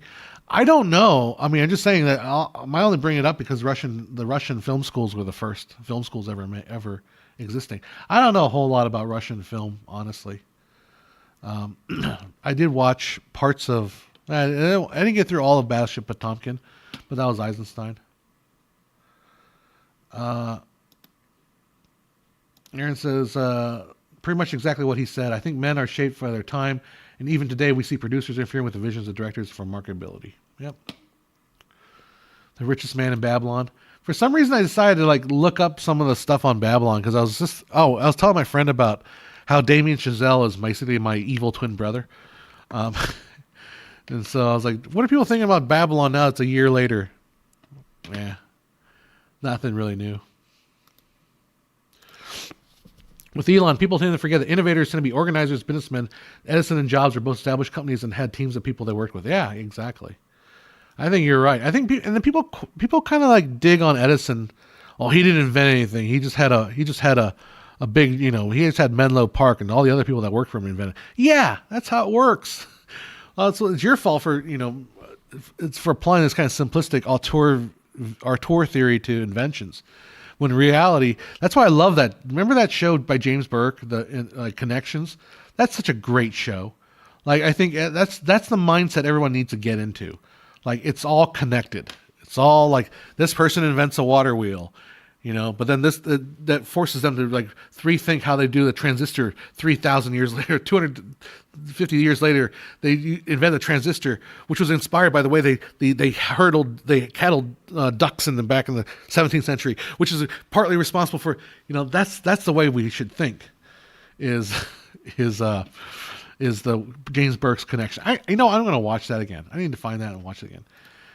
So, Jack D. Ripper has a title for Tarantino's new Star Trek. It's called Alien Feet. I think that is definitely. Could you imagine that? It'd just be star date 2164. We are now entering the giant. And it's just Margot Robbie, but she's like the captain. She's like the first officer. But she has her feet on the council. And that's the whole, that's how the Star Trek bridges. Everyone has their feet up on this. Oh my God. All right. He kind of loses me with the ending of Psycho. Ebert had a similar problem with that movie, the ending of Psycho too. A part where he just explained, the guy's explaining it all. And I think they're probably right. While the French New Wave revered Hitchcock a lot, the kind of cinema that was ushered by the French New Wave, an idea in your head and a camera in your hand thing was very alien to Hitch. It's very true. Very, very true. To be clear, Hitchcock's childlike ability to appreciate for suspense is what made him brilliant. I got you. Yeah, James Burke is a badass. Yeah, James Burke in discussions for doing another series. Oh, good. Oh, it's time for James Burke to return to bring that kind of sober, an idea of connections, right? So I don't know, you guys. Maybe I've ushered. I'm not gonna look. I'm not gonna take credit. Oh, see you later, Bullet Science. By the way, happy New Year. Take care, man. He's in England, so it's late over there for him. So the thing with connections. Oh, when I started doing Filmmaker IQ, I got a lot of pushback from people saying, "What does this have to do with filmmaking? Like, what does this have to do with filmmaking?" I seriously, I got a lot of pushback from that. A lot of videos like, "Why are you talking about this? This is not important." But I was inspired by people like James Burke. Like, I was inspired by people like James Burke, the engineering guy. A lot of folks on YouTube that were like connecting dots, right? And so, part of like there's still pushback, I think, today. Today, however, it's more like an apathy and more like, what? Like, I see this with the depth of field discussion. Like, if you don't take the depth of field discussion seriously, and that means understanding what it is, building a case of it bit by bit by bit, then you will get lost in the muddled world of gray area and not understanding and running into arguments with people because you don't have an understanding what circle of confusion is and all that shit, right? So if you take this idea that, in order to succeed, I only need to hyper focus on this little tiny sliver of information. That's how I become a good filmmaker. Instead of taking a broader approach, like connections approach, James Burke style, the reason we do this is because of this, and this, and everything's connected. Everything is connected. It's all connected. All the lines come back to Jeffrey Epstein did not kill himself. That kind of thing, right? It's all connected. I'm joking. He did kill himself by pushing himself repeatedly on a garrote wire. Anyhow, so if you don't take that approach, you don't understand. You don't grow. And that's kind of why I wanted to. That's why with Filmmaker IQ, right? And again, like I said, I got tons of pushback early days. Now it's not pushback. It's more like apathy. It's like, they don't care.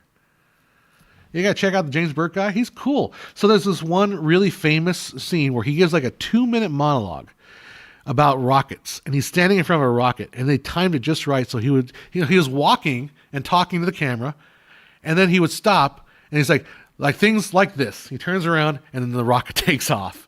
Like, I don't know. They might have been like a hidden little cut in there. I don't think they did.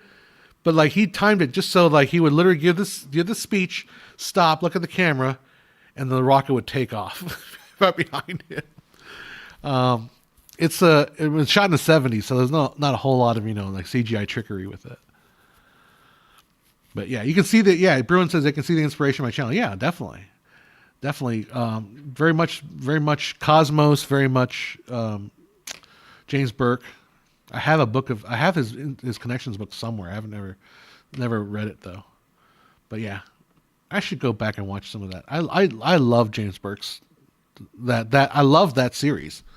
It's so good. Like it's beyond the knowledge of it. It's the philosophy. Like, okay, the knowledge you can pick up and you can forget. Knowledge, like, remembering the details of a historical event, that comes and it goes, right? But it's the philosophy that's what's changed in my psyche, what's changed in the way I view life and the way I view the world and the history around me. That hasn't changed. That the approach is that you can draw inspiration from anything and everything. That's what I got out of that show. I may not know I may not be able to remember a single detail of it, but I got the philosophy, and that's more important, I think. Yeah, the production values of the first Connection series was incredibly high. They recreated a medieval village in a 10-minute segment. Yeah. I don't know, maybe, did they recreate it, or maybe did they find one of those, like, medieval village, like, kind of like Ren Fair, but in England, I guess it's a little more... It's not so fantasy based. I know in America we have like, once in a while we have like Civil War reenactment stuff. Or like you can go to like Virginia and go visit the old like colonial day stuff. It was a shuttle launch. I don't think it was a shuttle launch, was it? I thought it was like a rocket. James Burke, let's see, rocket launch. It was was it a shuttle? See. Set light to them. You No, I think it was a...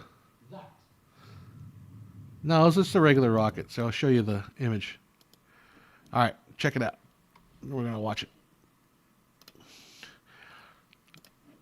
So here's the scene where he's walking. Well, I think they're connected. So he steps into the shot and release those two gases into a confined space with a hole at the other end of it, and mix them as you do so. So I think I oversold it a little bit. Set light to them, you get that. That's pretty cool. Off you go. Kerbal Space Program. Oh, I love that solution. Wow. Talk about that. The moon or Moscow. Man. Great writing. Yeah, that's not the shuttle. But that looks like one of my Kerbal Space Program rockets, which I've been playing a little bit of recently. The new version has all the science stuff. It's a lot of fun. All right. Psycho was made cheaply and quickly, and said none of the shine of the Hollywood movies is made for TV movie. He said is making Psycho's very refreshing experience, not a typical Hitch film. Yeah, absolutely. Yeah, he goes from making these humongous VistaVision movies. Like, have you guys seen what a VistaVision camera from Hitchcock days looks like? Hitchcock VistaVision. They called them camera's ear, and it's literally not an exaggeration what this camera. Here's the here, I'll share my screen again. Like, look at these sizes of these. There's Hitchcock with this VistaVision camera. I mean, that's insane. Here's another one, Alamy or whatever. And these are humongo cameras, right? Like, no wonder you couldn't really move the camera. These are just massive, gigantic things. Right. So anyhow, that's the elephant ear VistaVision cameras. And could you imagine going from that to like a small black and white camera? I mean, it's obviously a sound camera, so it's still somewhat bigger. But so remember, like, Psycho was relatively in the middle of his career. Like, he made like North by Northwest, all these big Paramount productions with VistaVision cameras. And then coming down to the Hitch to Psycho. I mean, you couldn't even do a shower scene with that VistaVision camera. How would you fit that in the shower? It's insane. So it's kind of the same thing I felt when I went from the DSLR, the 35 millimeter adapters, because the 35 millimeter adapter was your camcorder, which is about this big, or maybe about this big, the bigger ones. Then you have a mirror to flip the image. Then you have the adapter itself, and then you had the lens on top of that. So your whole camera would be about this long. I remember my first serious short film I ever shot was on this big giant 35 millimeter adapter camera, and you thought, oh my God, look how awesome we are with her. And then DSLR came out, and the 5D Mark II was this thick. So we went from here to boom, and that was awesome, and it was such a relief. Did Hitchcock use his TV crew to shoot? Might have. I don't know the detail on that one. James Burke explained AC because of a war, the food of the troops, the swamp gas killing people, and how AC was created. Oh, yeah. That was a great show. He talked about how an AC was, wasn't it to like cool down the soldiers of some tropical war, and it ended up like it's amazing. No, VistaVision doesn't run. VistaVision runs film sideways.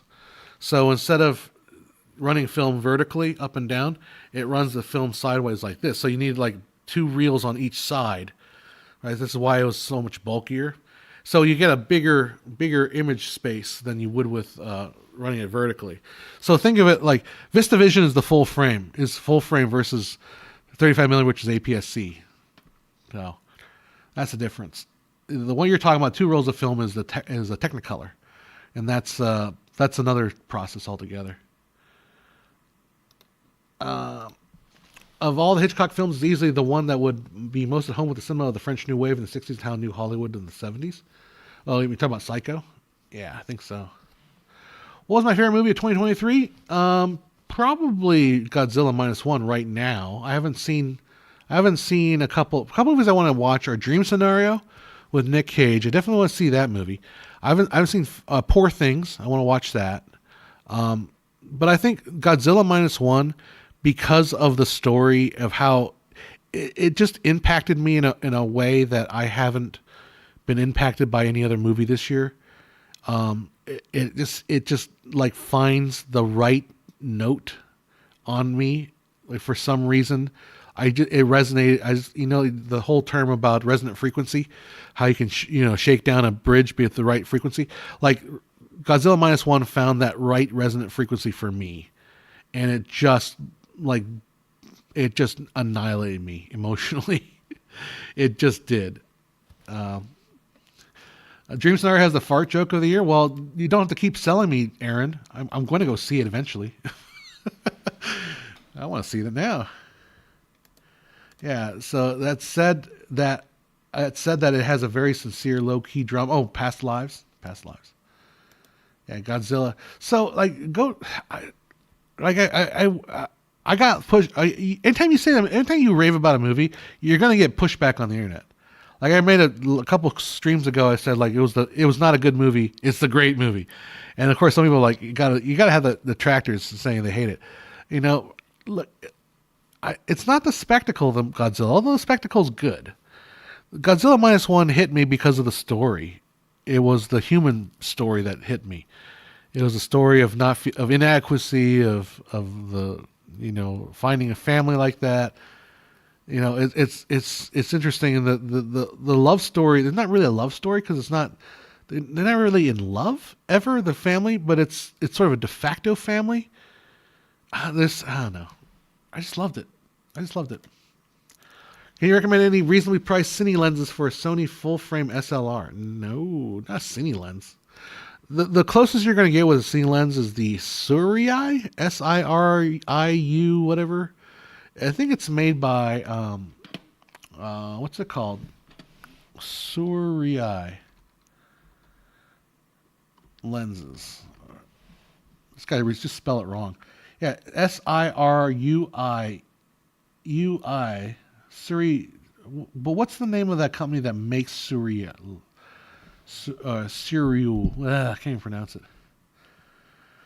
Because there are. And they have full frame lenses. Rokinon is what I'm thinking of. Rokinon. I don't know how the Rokinon and Siriu are related. But they've got some. So they've got like Jupiter series full frame macro cine lens T2.8 75 100 millimeter. Okay, either 75. So Siriu makes relatively inexpensive cine lenses. We're talking like $1,000 in the neighborhood of $1,000 for a cine lens. That's relatively inexpensive. So to be fair, if you're asking for the really cheap cine lenses are the Rokinons, but basically they are just standard prime lenses with declicked aperture and a gear on the focus. That's all they really are. If you want to get into cine glass level stuff, and not to be a snob about it, but is there a difference?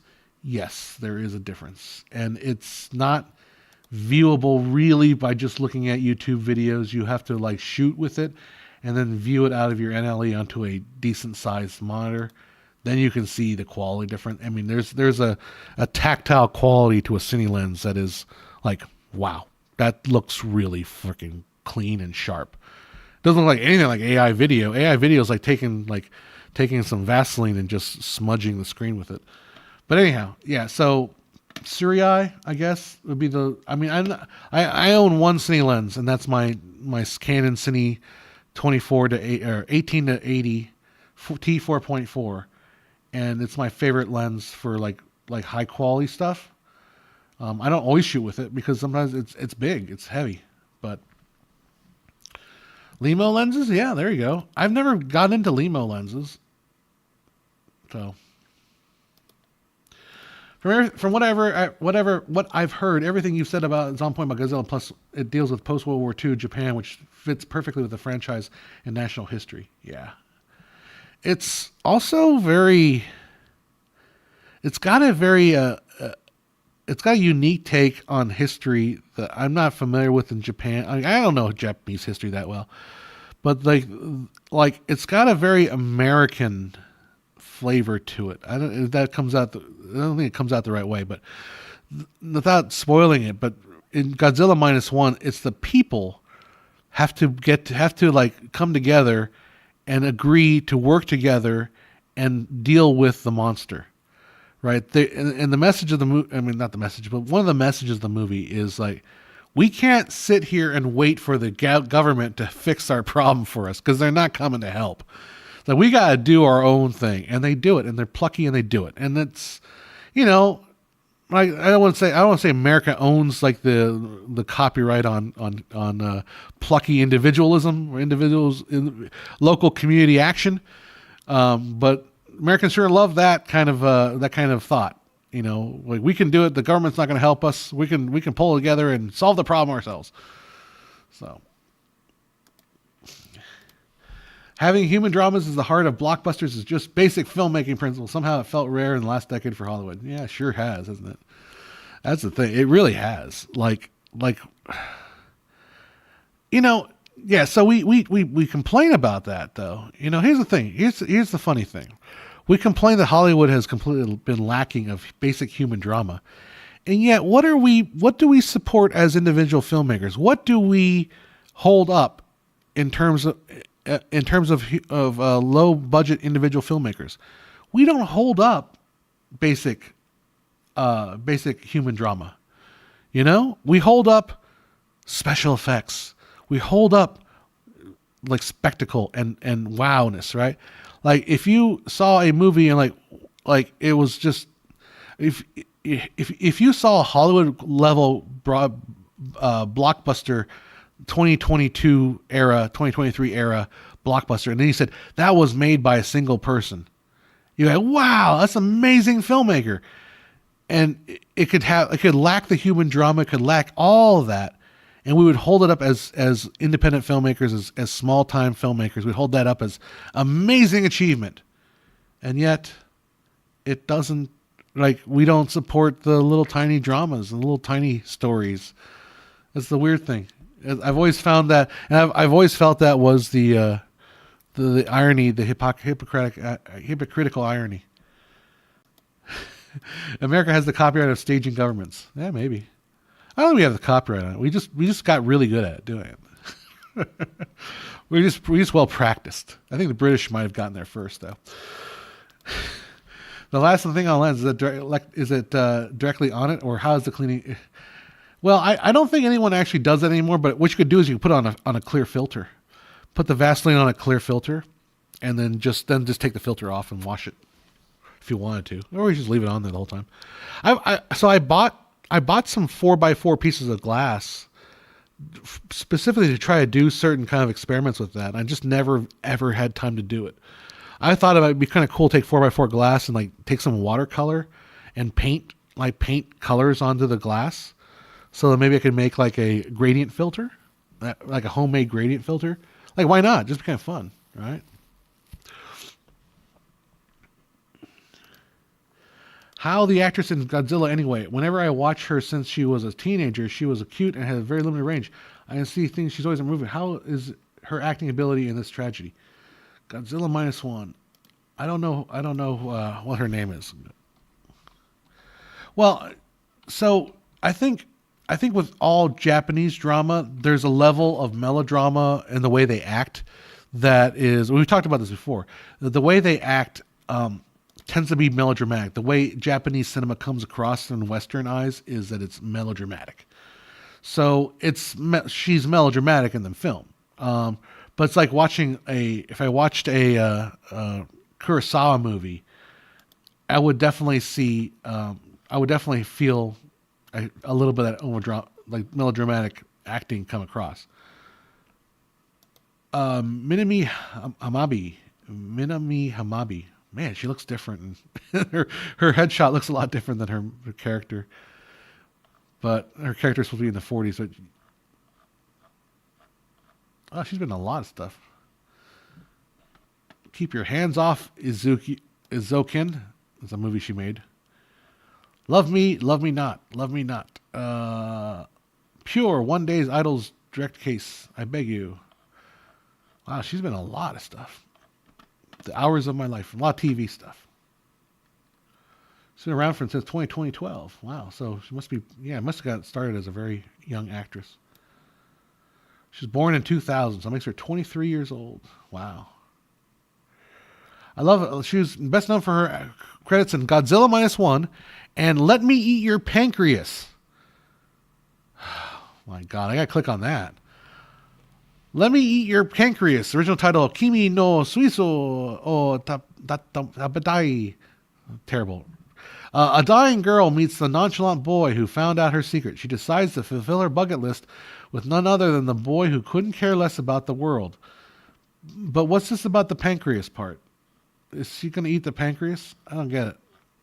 Where are we going with this? Is that a bad... There we go. That doesn't sound like pancreas. She becomes enamored with someone she meets in social media and sight unseen. I don't see the pancreas. I don't see the pancreas connection here. Maybe chat will help me. All right. Well, I don't know. So check out the movie. Let me eat your pancreas. I just have a feeling that's a bad translation. I don't know. It doesn't seem very romantic comedy to me. It's got 7.1 rating. Chat, can you help me out here? She's usually in comedy and romance, and their cuteness is a trademark. Well, yeah. I could see that. She definitely has a cuteness to her. The name. Maybe they meant pancakes. I hope they meant pancakes. Because Let Me Eat Your Pancreas is a little weird. I need to watch. I guess I should watch Shin Godzilla's Critique of Japanese Government. I like any movie that critiques their government. That's not an American movie. It's like, goddamn, I keep hearing, all I see are movies about Americans criticizing the government. I'm fine criticizing my government, but like, let's not pretend everyone else's government is clean and good. Why are lenses so expensive? Really need more primes, but hardly justify the expense. The hobbyist. So like I said, like my lens was $100 to fix, but $1,100, $1,300, well, $1,200 to labor to repair it, because lenses are finicky little things. You know, like you can get yourself a nifty 50 prime lens that has 4 elements of glass in there, but when you get all these different elements together, it just adds up. It just adds up. So I would say what you should do is just maintain your collection of whatever lenses you have, like whatever you can get. If you want to go back to the old school, like go find old Nikon primes. Like I don't think it's probably hard to find Nikon primes in this day and age, because I think they're a little bit bought up. But I remember buying my old set of Nikon primes. I mean, I pieced them together on eBay, but like for like $60, $70 a piece sometimes.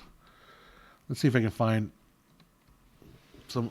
So here on eBay here.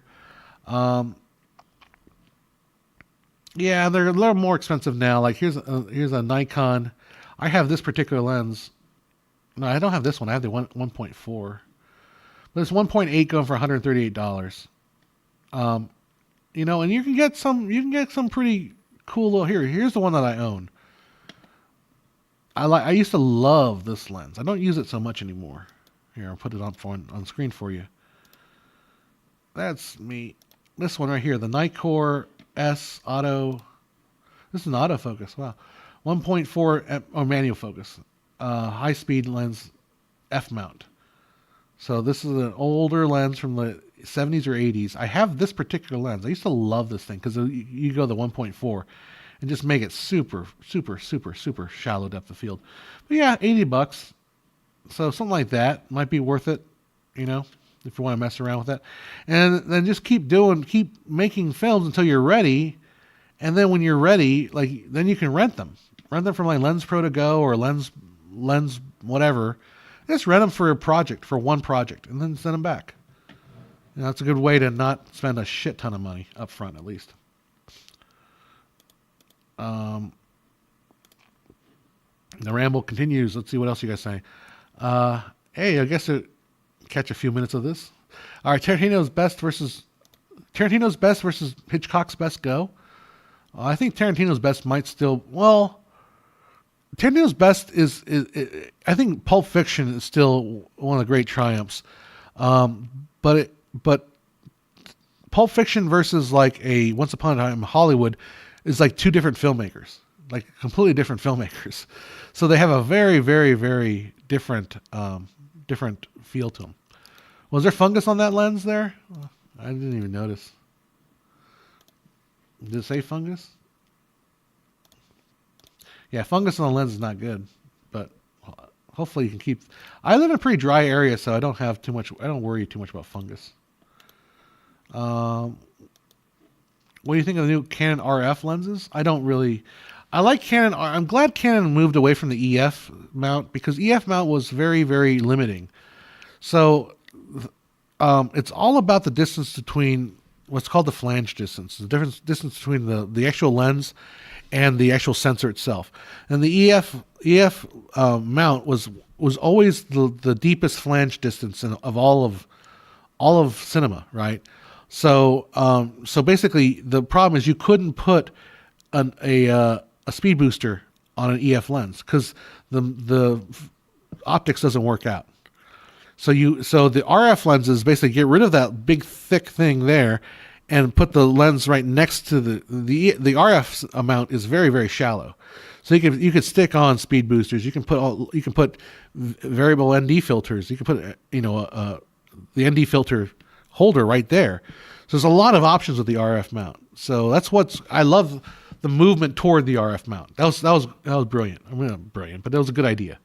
It was definitely a good idea to move away from EF because EF was just too, like you could take an RF mount, you could put a what's it called? What's the other kind of adapter called? I forget. Not Primo adapter. PL.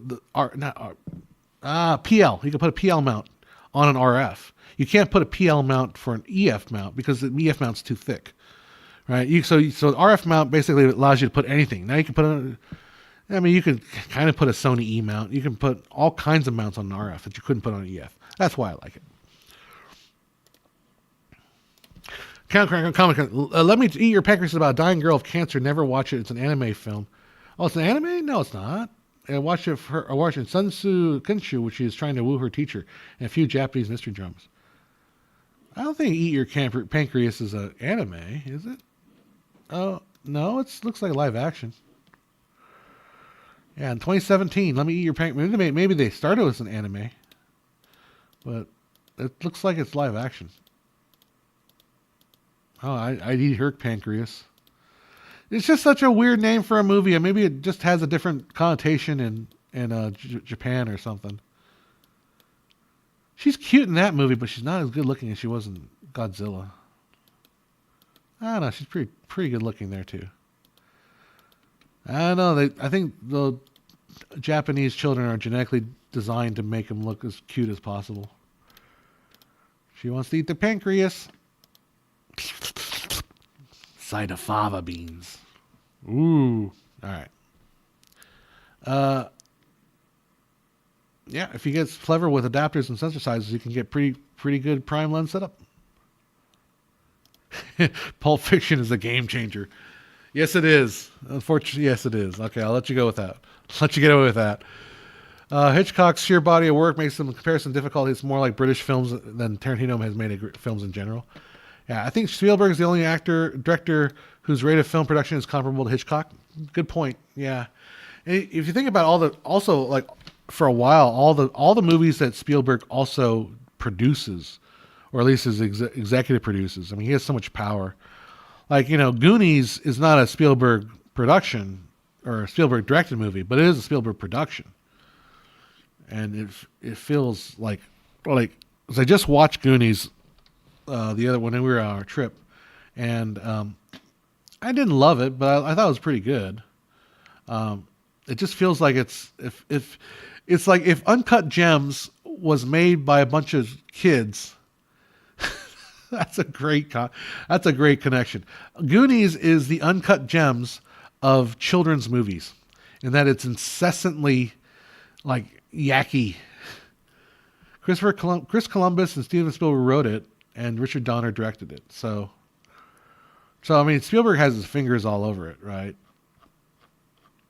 But it's not a Spielberg movie. I don't know. I you know, who really wouldn't want to be Spielberg if you're a filmmaker? Who would not want to be Spielberg? Have you seen the latest indie movie? Yes. I just watched it. And it was good old wine, nostalgic, but not as good as I remembered. Somehow fascinating, but old. Looks over long at third act. Yeah. Yeah, I don't hate the movie, but I don't particularly love it. It won't be on my worst movie of all time list, but to me it's unnecessary, and I don't know. I'm trying to remember if the end. I'm trying to remember what, because the ending was the very, very, very end of the movie after the trip they get back. I thought that was the lamest thing. It was the lamest thing to bring Marion back. Anyhow, that's not the point. What about John Ford, Howard Hawks? About Ridley Scott's doing pretty good for an old man, right? I like Ridley Scott's attitude. Ridley Scott's good, right? Who's also a pretty prolific director these days? Not quite anybody I could think of. Not off the top of my head, at least. Have you tried the Black Magic Pocket camera, the original version? No, I still have some. No, or did I give it away? The Black Magic cinema camera, the original one, like the big box square. I think maybe I gave it to somebody. But the original pocket camera was not. I had it. I did a couple test shoots with it. I didn't love it, honestly. It's also, the original version was like a 1-inch sensor. It was like micro four thirds. It was really, really small. Like I didn't care for it. The weird thing about the pocket camera is like, it's so small. Like, wow, this is tiny. But then you forget, you got to put a big giant lens on it. And when you put a lens on it, it's no longer small. Yeah. Woody Allen written and directed 50 films since the 70s. Yeah, he's pretty prolific. Poltergeist. Yeah, Poltergeist was the Tobe Hooper. That story with that, it was I don't know, Tobe Hooper wasn't, basically kind of Spielberg had to just kind of come in and just redo it. I don't remember. I had to look into the story of that. Michael Kurtz, 100 films. Okay, there you go. Fassbinder. Bruin says original Pocket's all right, not great. Yeah. Dennis Villeneuve, yeah. But he doesn't do as many. He doesn't crank them out. He does like one every couple years. He's working on that Dune follow-up. All right, I've been on for a while now, haven't I? I'm feeling it. Feeling tired here. Hour 36. All right. Well, probably wrap it up pretty soon, but let's go through a few more comments. All right. What else we got? Isn't that a line from a Nirvana song? I'm not sure. There we go. What do you think Tarantino should do for his final movie? Maybe something he'd never done before, like a woke homo fest leftist film movie with all the anything but an utterly pathetic failure. I don't know. It's up to Tarantino I'm not going to even tell Tarantino what to do. You should do a romantic comedy. There you go. Tarantino romantic comedy. Tarantino presents the Teletubbies in the last final. The thing I do disagree. I appreciate Tarantino's perspective on things, but I don't like the idea that you should just be 10 movies and I'm done. It's like, you do whatever you want, man. If you want to make an 11th movie, go for it. And you know what? He might. He very, very well just might. It's like, okay, I'm done with 10 movies. And then like 5 years later, it's like, yeah, well, I'm back for my 11th movie. It's like, I think it's a little too ego serving to say like, oh, I'm going to make 10 and I'll be done. It's like, no, just make as many as you want. I want to keep hearing from you. He's doing the movie critic based on that porno film critic he wrote about. Oh, cool. You know, it's funny. I sought out Super Vixens because of that book. And I gotta admit that really is quite a scene. If you don't understand the story of Super Vixen, and believe me, no one really does, there is one scene in Super Vixen. We gotta look up her name right, because Sherry Eubanks plays Super Vixen. She plays it's so weird the movie, and Super Vixen. It's a girl who's married. This one guy is married to this girl. It's played by Sherry Eubanks. Sherry Eubanks is a beautiful woman, like drop dead beautiful. And as far as I can tell, only made one movie ever. That's this movie, where she's basically naked most of the time. But her face is gorgeous. Her whole peel of her is gorgeous. But anyhow, in the beginning of the movie, she plays Super Angel, and Super Angel is a bitch, like to the main character, and like she the main character is like works at a gas station, and at the gas station he's like, this is back in the day where they pumped your gas for you.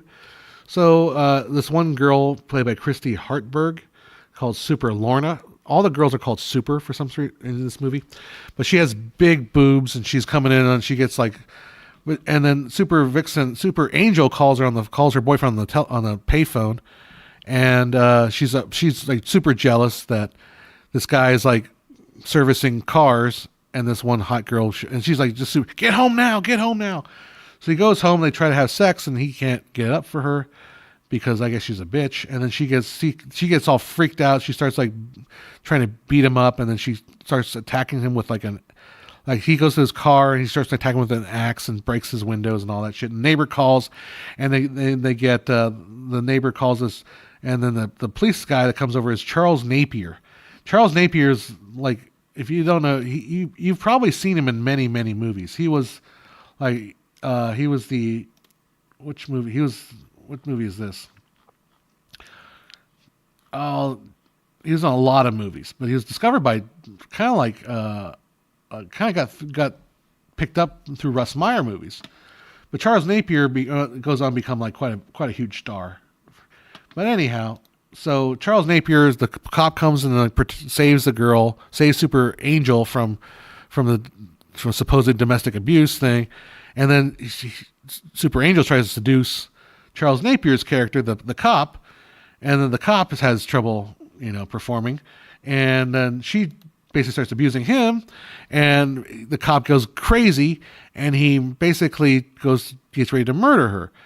And so this is a weird scene, right? So then she like barricades herself in the bathroom, but instead of like being afraid, she starts like mocking him, like, you can't get up. And she starts just abusing him, throws him into a frenzy.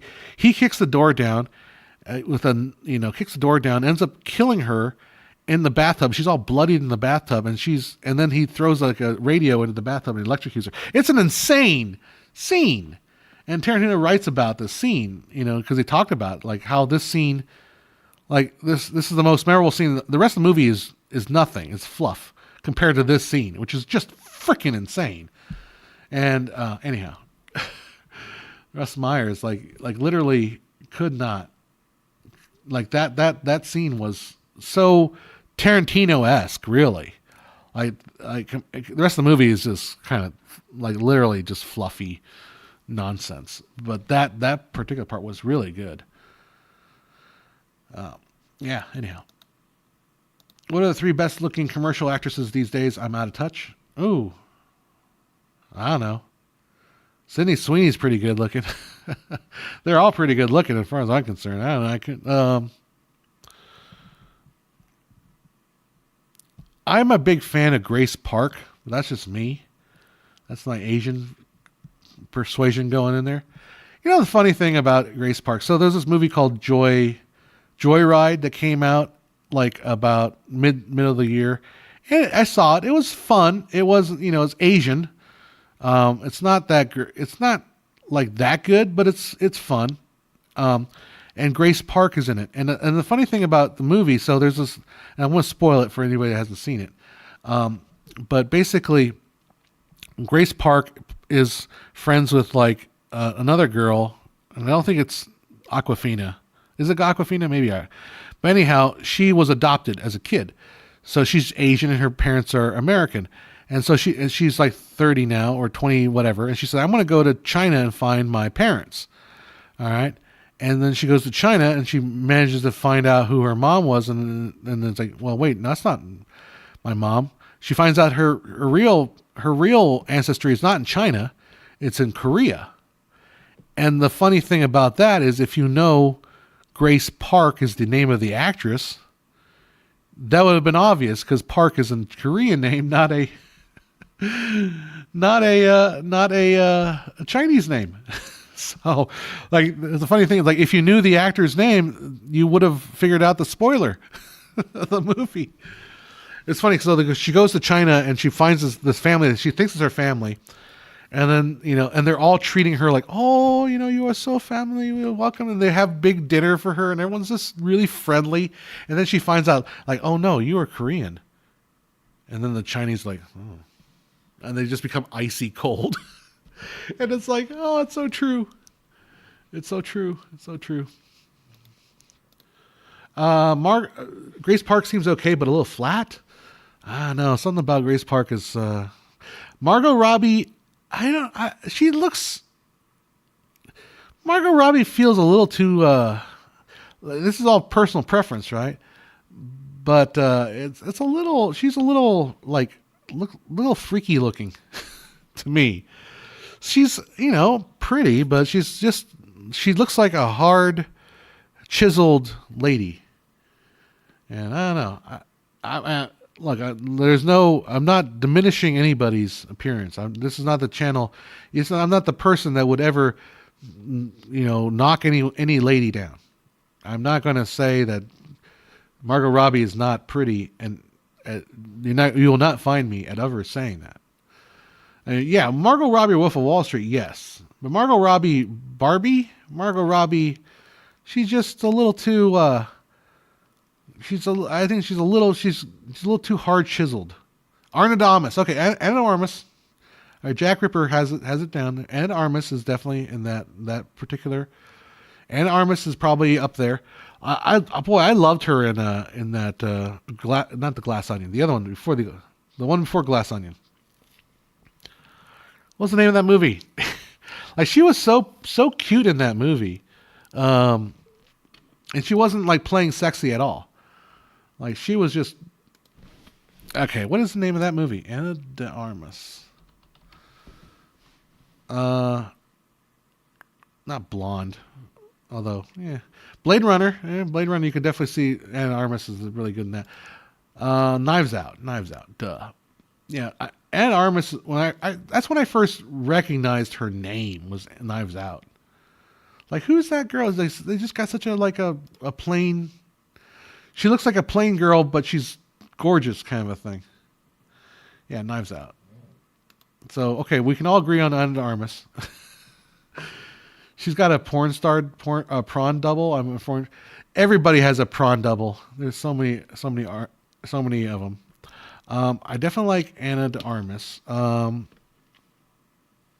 like Grace Park. She just hasn't done a whole lot. What else would be in there? I don't even know. I don't know. They're all. I'm pretty easygoing. I'm pretty easygoing.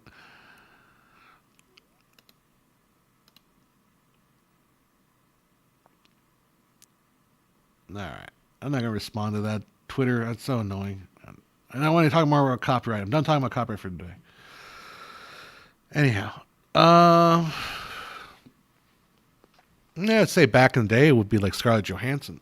We used to do a meme on Facebook.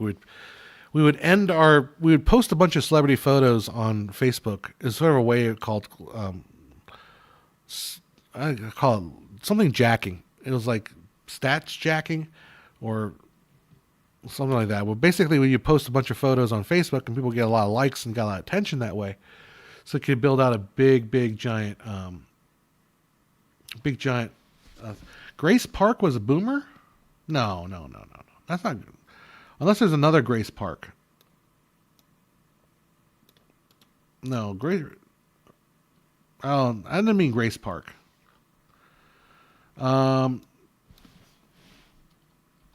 Maybe I'm getting them wrong. Or there's two Grace Parks. Ashley Park is the one I'm thinking of. Not Grace Park. Ashley Park. Is there another Mean Girl? There's a new Mean Girls? Oh, good. So they're going to make the musical. It's coming out in 2024? Okay. I'll go see that. So this is not some girl that you guys will probably agree, but Greta Gerwig is someone I always like seeing on screen. There's something about Greta Gerwig that I really think she's attractive. So interesting. The Mean Girls comedy is going to be Mean Girls 2024 musical is going to be a film. Who's going to be in it? It's starring Agga Rice, Renee Rapp, Alia Callahu, and Christopher Brenny. Names I have not heard of, which is maybe a good sign. I like that. If they have not heard of these people, that might mean they're really good. Like the lesser known they are, the more chances there are they can actually be a good performer. Okay. So yeah, I'll see Mean Girls. I saw Mean Girls at the Pantages Theater in Los Angeles this year. And I really liked it.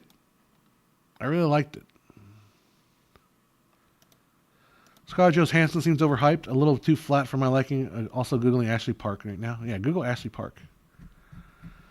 Jack Ripper agree? Which one? Is it Greta Gerwig? Does Greta Gerwig do a little bit?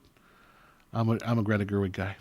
Yeah, Mean Girls, obviously the original movie with what's her name? And then Rachel McAdams was one of the Mean Girls. Which Rachel McAdams had a pretty, like, if you guys remember the movie Game Night, like, she was so cute in Game Night. Like, Rachel McAdams is just adorable. I should watch. That's a good movie to watch. It was a really entertaining movie, Game Night. Jason Bateman and Rachel McAdams. And that one dude that's always in the movies plays the brother. Game Night. His name is Jesse Plemons is the neighbor. Jesse Plemons is creepy. Jesse Plemons is really good. Who's the brother? Kyle Chandler. Kyle Chandler is the guy you always see in movies. You never know his name. Kyle Chandler.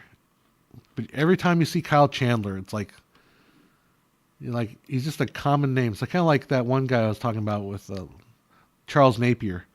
Just one of those character actors. He's always there. You always recognize him. He's always pretty good. Anyhow. Stop trying to make fetch happen. Yeah, so the Mean Girls, the musical is pretty good. Like, they did a pretty good job. The one thing on the theater version of Mean Girls is really neat. They basically replaced the entire stage with LED screens. So it's just a big giant LED screen. So they could literally do any backdrop they want. And they used it for good effect. So they'd be like, click, and now we're in the mall. Click, now we're back in the bedroom. Click, and now, so they could do that. Like instant scene changes. And it was really neat to see that. And also thought, like, if they're doing like a dream sequence, they can put like all kinds of dream stuff going on. Woo. Anyhow. Are there any iconic showrunners anymore these days, male or female, regardless? Someone like Clint Eastwood, Nicole Kidman. I think they have no actual stars anymore these days. Yeah, the stars are kind of going away. You know, like partly because of social media kind of takes all the shine away from all the stars. I'm not saying that in terms of whether or not they're political or not. It doesn't matter. It's just that they're too accessible, right? There's no like star needs to be kind of mysterious and aloof and distant.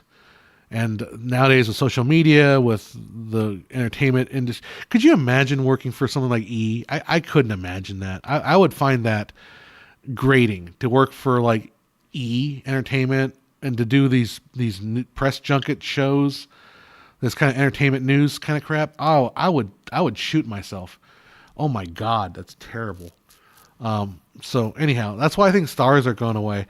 Like you needed back in the old days where you have like the fixer or whatever, James Brolin would come in and just beat the shit out of the guy for taking photos of her. We're just taking some artsy photos. No, takes the film out and just rips it, like exposes it. Ah, yeah.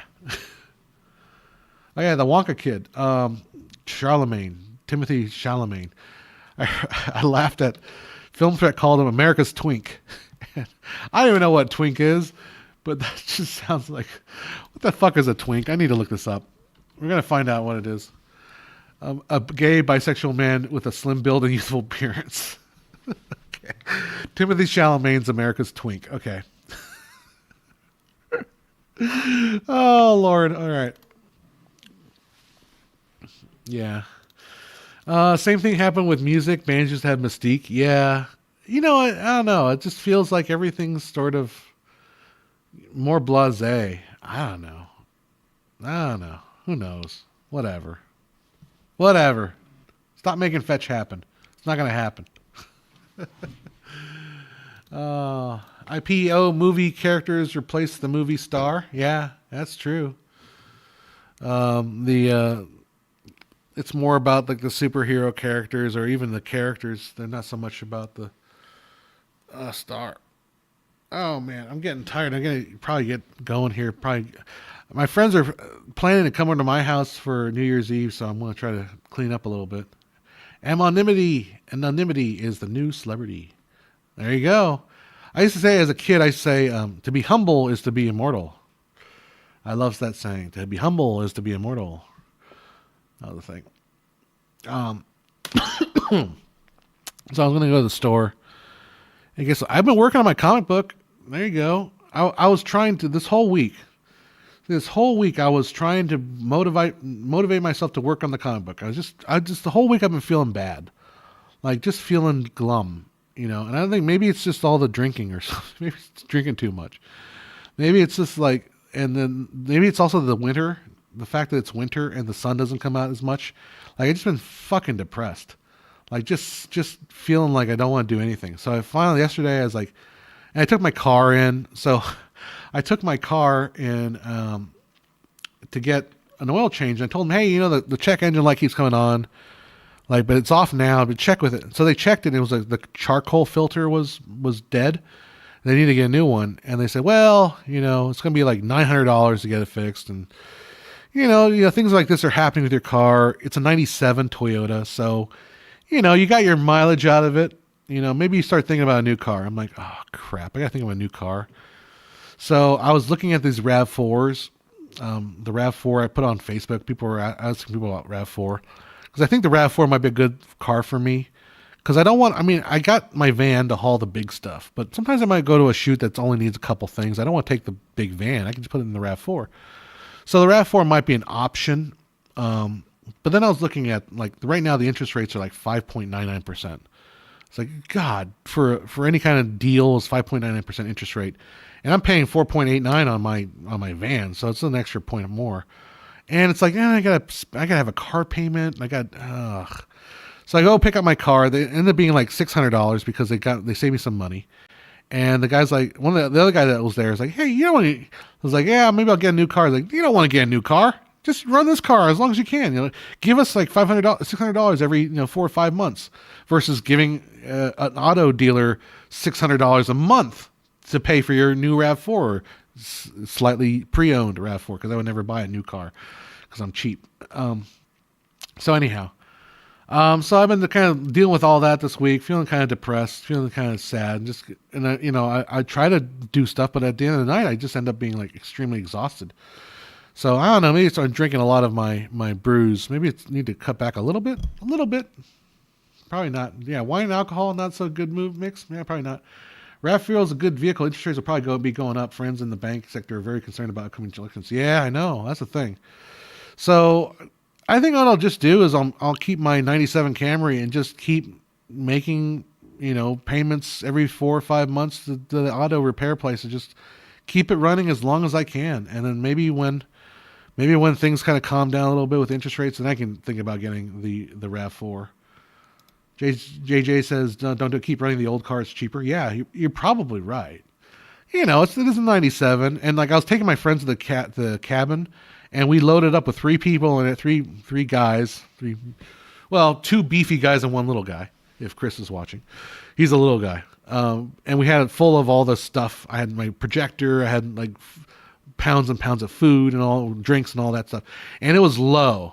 Like it was starting to bottom out. And I was like, oh, maybe it's time. Maybe one of these days, got to get some new car, but not today. I don't think.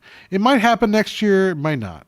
So, yeah. So, and then just coming to the end of this year, it's realizing this year has been epically brutal on me. Like my mom passed away in July. And like I said earlier, I was throwing myself into just unending amounts of work until like even up to the end in December, where I was just over every day. I had some sort of shoot or something, and I was working at the office till like 2 a.m. every night until the last middle of December when I just stopped. And it was rough. It was super rough. And I don't think I would, if I couldn't avoid it, I want to try not doing that. So I think it's the stress. It's the stress of it all. Yeah, plan it before it happens about the new car. Yeah, you're probably right. I mean, the thing is, I can get by for a long time just driving my van around. So I mean, I've got an option. If my Camry just dies on me, it becomes just too much. I can always just drive the van around for a while until I figure out a new car. But that's the problem with it. It's just I don't want to. I can pay $600 every few months to the repair place, or I could spend $400 every month on the financing of a new vehicle. Yeah, no, I would never buy a new car, Thomas. I would always buy a used one. So looking at the RAV4, like a 2017 or 2018 RAV4. I heard good things about the hybrid RAV4 because I like, not that I'm a conservative in that I want to conserve how much money I have in my pocket. That's how conservative I am. So like when it comes to the environment and gas guzzling vehicles, I prefer not to spend money on gasoline. That's the reason why I'm attracted to like or hybrid vehicles is they sip gasoline. I'm not worried. I'm really worried. I thought maybe I would be buying an electric vehicle as my next vehicle, but I'm very scared what California's going to do with electric prices. Like I feel like I'm going to buy an electric vehicle, and then the electricity rates are going to skyrocket in California because we're fucking morons over here. Because we don't know, we keep closing power plants and not thinking, oh, we could just get some solar power to solve this, and then they don't build solar plants. It's like, oh, we'll just use solar panels to power everything, but there's no solar being introduced. Because if you build a solar plant, you got to run like ecological examinations. Like the entire desert between here and Nevada, you could fill with solar plants, but they won't because you got to run like ecological studies and you got to do this and you got to do that. It's going to like freaking ruin the desert turtles migration, as if the 15 freeway didn't already do that. But yeah, so that's what I'm afraid about electric vehicles is like in California, we've decided we're not going to sell new gas vehicles after a certain year, which probably not going to happen. Yeah. So Thomas says, I have solar on my house. It's not the promised land. Yeah, I know. So yeah, that's why I'm afraid of buying electric vehicles. Cause it's like, well, what's going to happen? And you're going to force us to move to electric cars in California, but then every summer when it gets hot, we get like freaking brownout, warnings that we don't have enough electricity. Everyone has to conserve power. It's like, well, A or B. So, I don't know. Oh, best wishes standing left from Niagara Falls. Oh, I should go visit Niagara Falls one of these days. It sounds like a fun. I do have an EV bike. I rode it the other day. Yeah, that was fun. EV bikes are a blast. My bike, I can get to about 30 miles an hour on my bike, and it's fun. Although I hadn't ridden it in like 6 months, so I decided to take it out, pump the tires up. I rode to my office here. So from my house to my office is about a 40-minute ride on a bicycle. It's about a 15-minute drive, but 40 minutes on the bike. Although the cool thing about my city is I can get here about 90% of the way on purposely built bike paths. Like literally, they're not like about 75% of the way. 90% of the way is on a path that is separate from the main road, just a bike path. It follows the river. The creek that we have, which is like a watershed creek, mostly dry most of the year, but right now it's running because it's raining. So I can follow that creek down all the way to one point, and then I get on a little bike path that kind of follows along the road, but not on the road, and then basically get almost all the way to my office, just surely on bike paths. Canada announced no new gas vehicles come 2035. Can't wait for the next federal election. Hopefully you get Mr. Blackface out. Not a fan of Trudeau. I don't know if you are or not. But yeah, I feel like those no gas vehicles, unless they have they put the cart in front of the horse, unless they can develop the option where that is a feasible situation. And it doesn't look like they're working hard to get there. We're going to get to 2035 and we're like, well, we tried. Let's just push it to make it 2045, and they just keep kicking that can down the road. So get late 90s Toyota Helix or Land Cruiser outlast you. Electric cars are dumb for people who don't have that should have been swallowed. Don't do it. Yeah. I don't know. Tesla looks kind of cool. I literally have a Tesla service station / showroom, like literally within walking distance of my office. I can go there right now. Yeah, can't stand Trudeau. Good man. Voting for Poilievre, aka the apple eating jerk. Oh, the apple! That guy's awesome. I saw his video. I love that video where he's the apple eating journalist slayer. That was awesome video. Good for you. I just like he's like sitting there. It's like, why? The journalist is asking him like, don't you think you should be less racist or some nonsense woke question? He's like eating an apple. He's like, I'll see it. Guy's cool. Okay, so I'm going to be political for a second here. I like Vivek Ramaswamy. I really, really like Vivek Ramaswamy.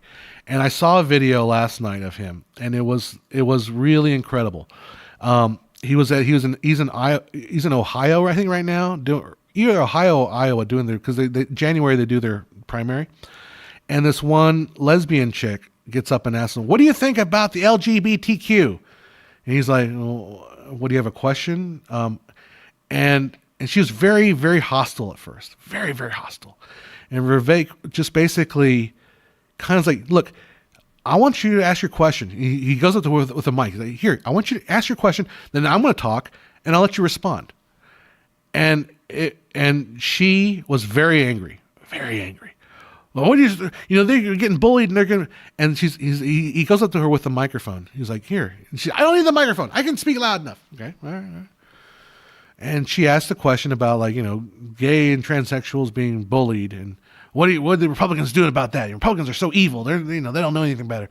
And Vivek just kind of explains, okay, well, his whole thing is like, okay, you can do what you want, but if you're kids, when you're children, he's like, I think that gender transitioning kids when they're young, it's a mental issue. And the girl's like, that's how they feel. That's how the kids feel. And he's like, wait a second. What, we went through this whole thing with the gay movements. If you're a man and you're attracted to men, that's okay. You're gay. That's fine. If you're a woman, you're attracted to women, that's okay. You're fine. But now we're telling if you're a woman and you're attracted to women, then you should be a man. It's like this is confusing. The point. I'm messing up. You should go watch this video if you're interested in this stuff.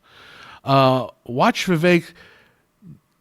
They have a discussion, and I think what happened, and the amazing thing at the end of the video, this lesbian woman fist bumped him. He calmed her down. I don't talk politics a lot, but I will, because it's a freaking last one. So you're gonna get it. I go on Reddit and I read what people think about Republicans, and what so many people think that Republicans have this particular view of homosexuality or transgenderism or all that stuff that they don't share. And I'm wondering, and I know for sure that there are probably Republicans that think things about Democrats.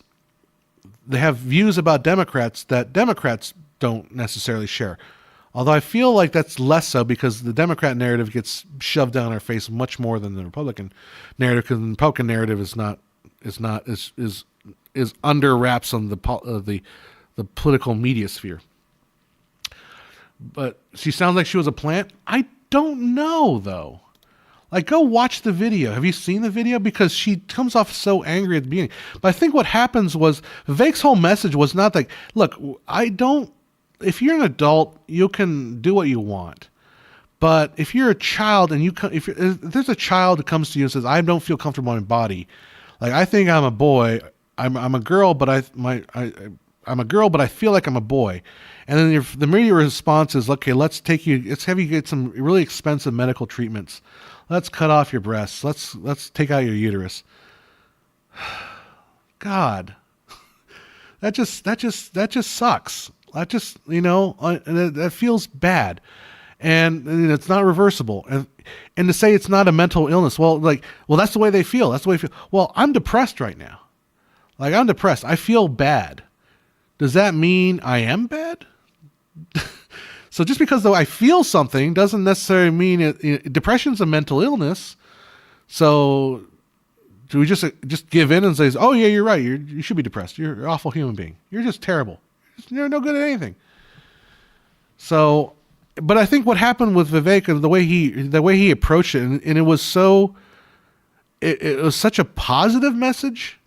It was a message more like, look, you can do whatever you want, and I don't want, because he's 38 years old. He's younger than me. This would be the first time I would vote for a president who would be younger than me. That's a big milestone for me, right? Because all my presidents have always been my parents' generation. No, not my parents, but your parents. My dad was born in 27, so obviously not my parents' generation. But all my presidents have been the baby boomer generation, right? So to see the Vivek's because he was talking about how, like, we grew up in the 90s. We grew up in the 90s, 2000s. Like, that was, we moved the era. Like, to think that, our view of homosexuality or view of transgenderism is still stuck in the 90s. No. It's moved beyond that. The problem is I think we maybe moved a little bit too far. So we got to bring it back in and kind of find the middle ground. Anyhow. Vivek's whole thing was, as an adult, you do what you want to do, but keep the kids out of it. And two, we can't allow sports. We can't just change everything to accommodate everybody. Like, we have to keep, like, gendered sports. Just keep them and stop it. And I feel like it's a way more approachable than anything else. Now, Trump and Ramaswamy, I don't know. So the thing with Trump is I don't have a problem with the guy. I don't. Like, he doesn't offend me. He offends a shit ton of other people. That's the problem I have with Trump. It's not Trump himself. It's all the other people that get riled up over Trump over the tiniest little, like, that's what's happening with Maine and that crazy lady who just decided, like, I'm just going to decide that he's off the ballot. And it was like, absolutely no, just because I think he's guilty of insurrection. I'm going to infer that, even though I don't believe Trump has ever been charged with insurrection. It's always been like conspiracy and stuff like that they've charged him with, and it's never gone through. But anyhow, so we're late in the game. I can talk about shit like that, and I'll probably still get pushback and like, how dare I'm going to stop watching Filmmaker IQ because you don't have a problem with Trump.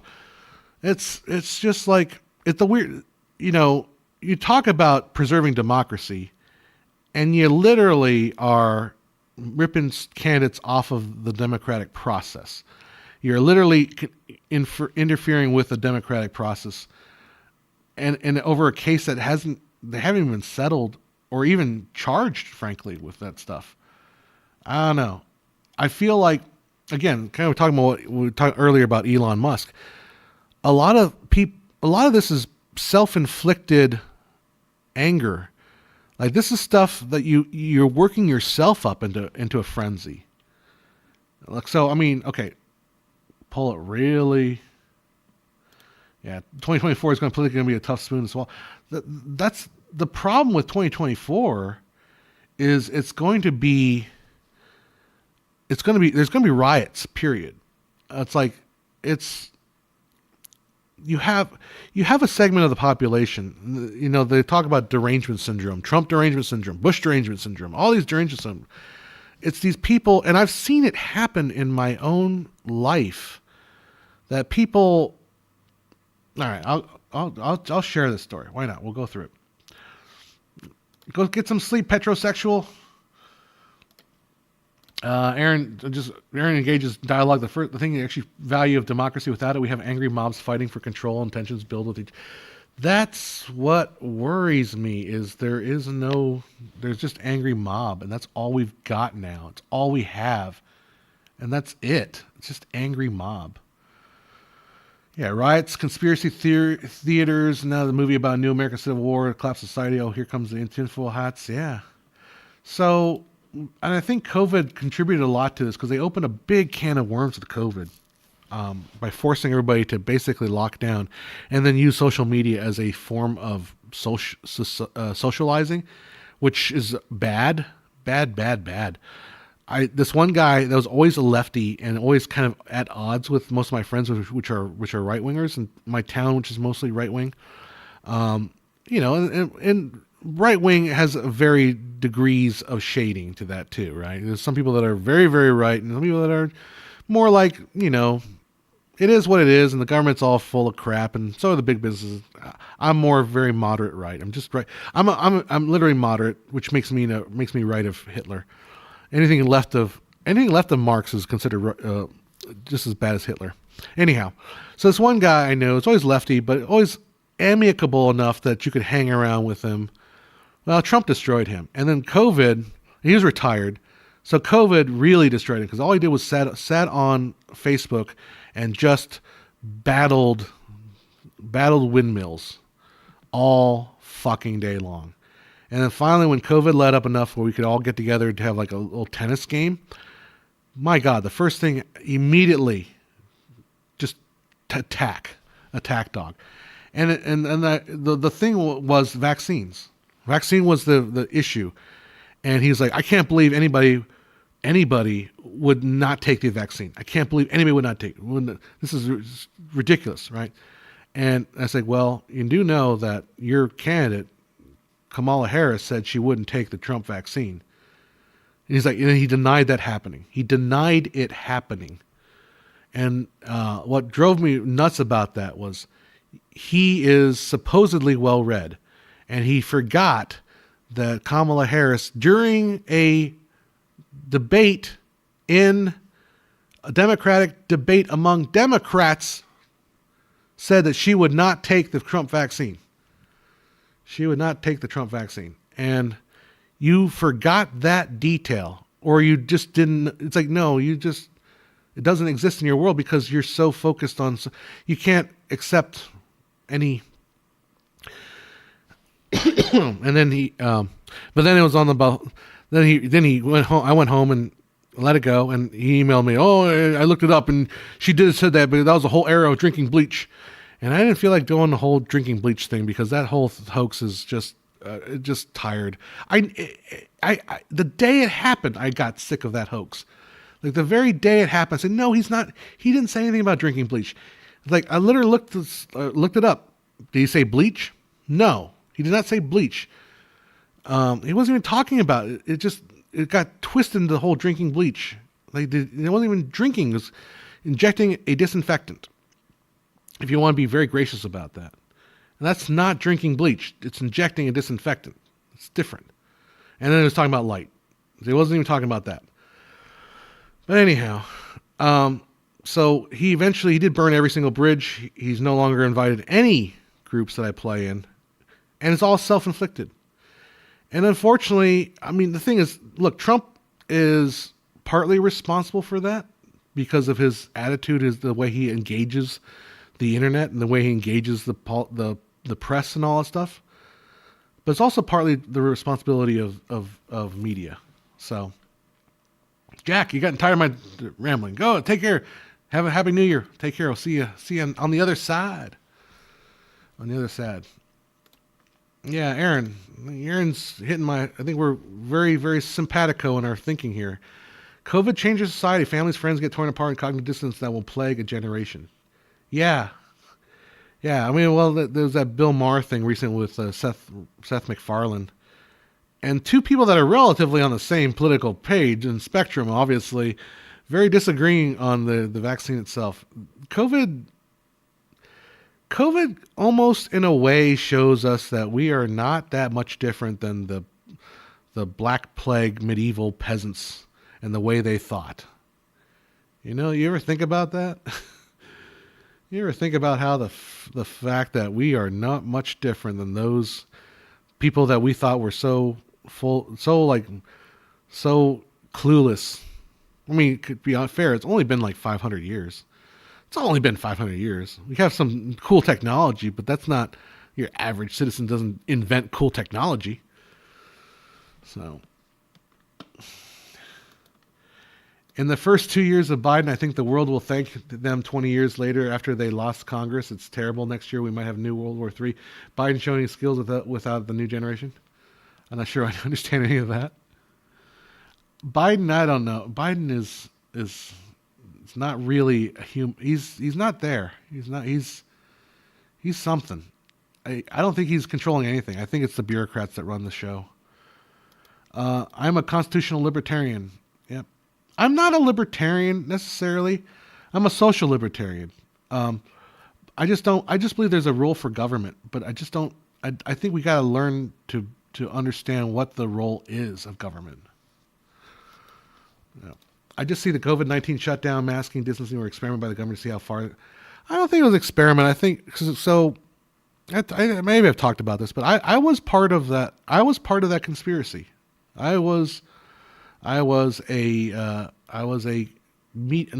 frontline communicator. I was a frontline worker because I was communicating.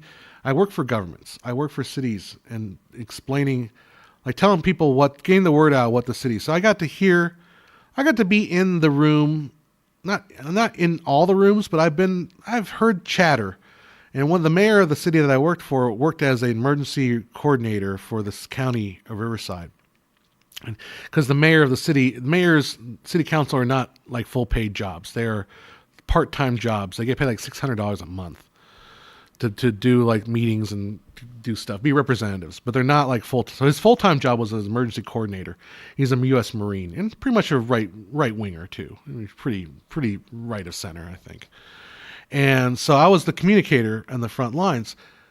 The problem is, man, if we would have just been a little bit more, and I'm not saying me, but if we look, here's the deal: you got a disease coming out from China and Italy.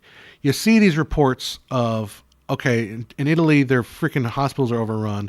They got beds all over the place. People are dying left and right. Shit's coming to America. It's coming to America. Okay, let's pause.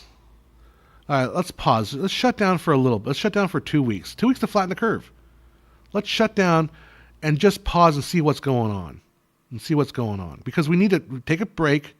Everybody, hey, let's calm that for 2 weeks. I guarantee 2 weeks. We do this for 2 weeks.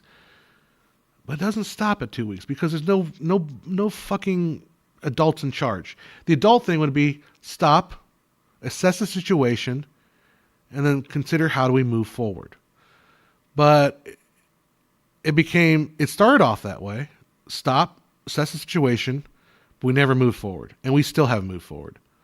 We still haven't because it's too much a fucking delicious football of politics for people to bash Trump because Trump was running for, perfect angle to go. Let's just bash Trump. And it started off, it should have never been political, but it became political as soon as within weeks it became political. It was awful. And I maintained the shutdown at the very beginning was appropriate. It was an appropriate decision. Stop, figure out what the fuck is going on, and then move forward. We did the first two.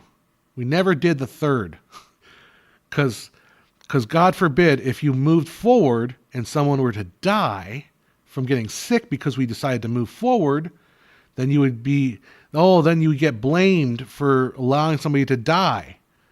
When it should just be like, well, that's life. People die. People die. Anyhow, so I was part of that conspiracy.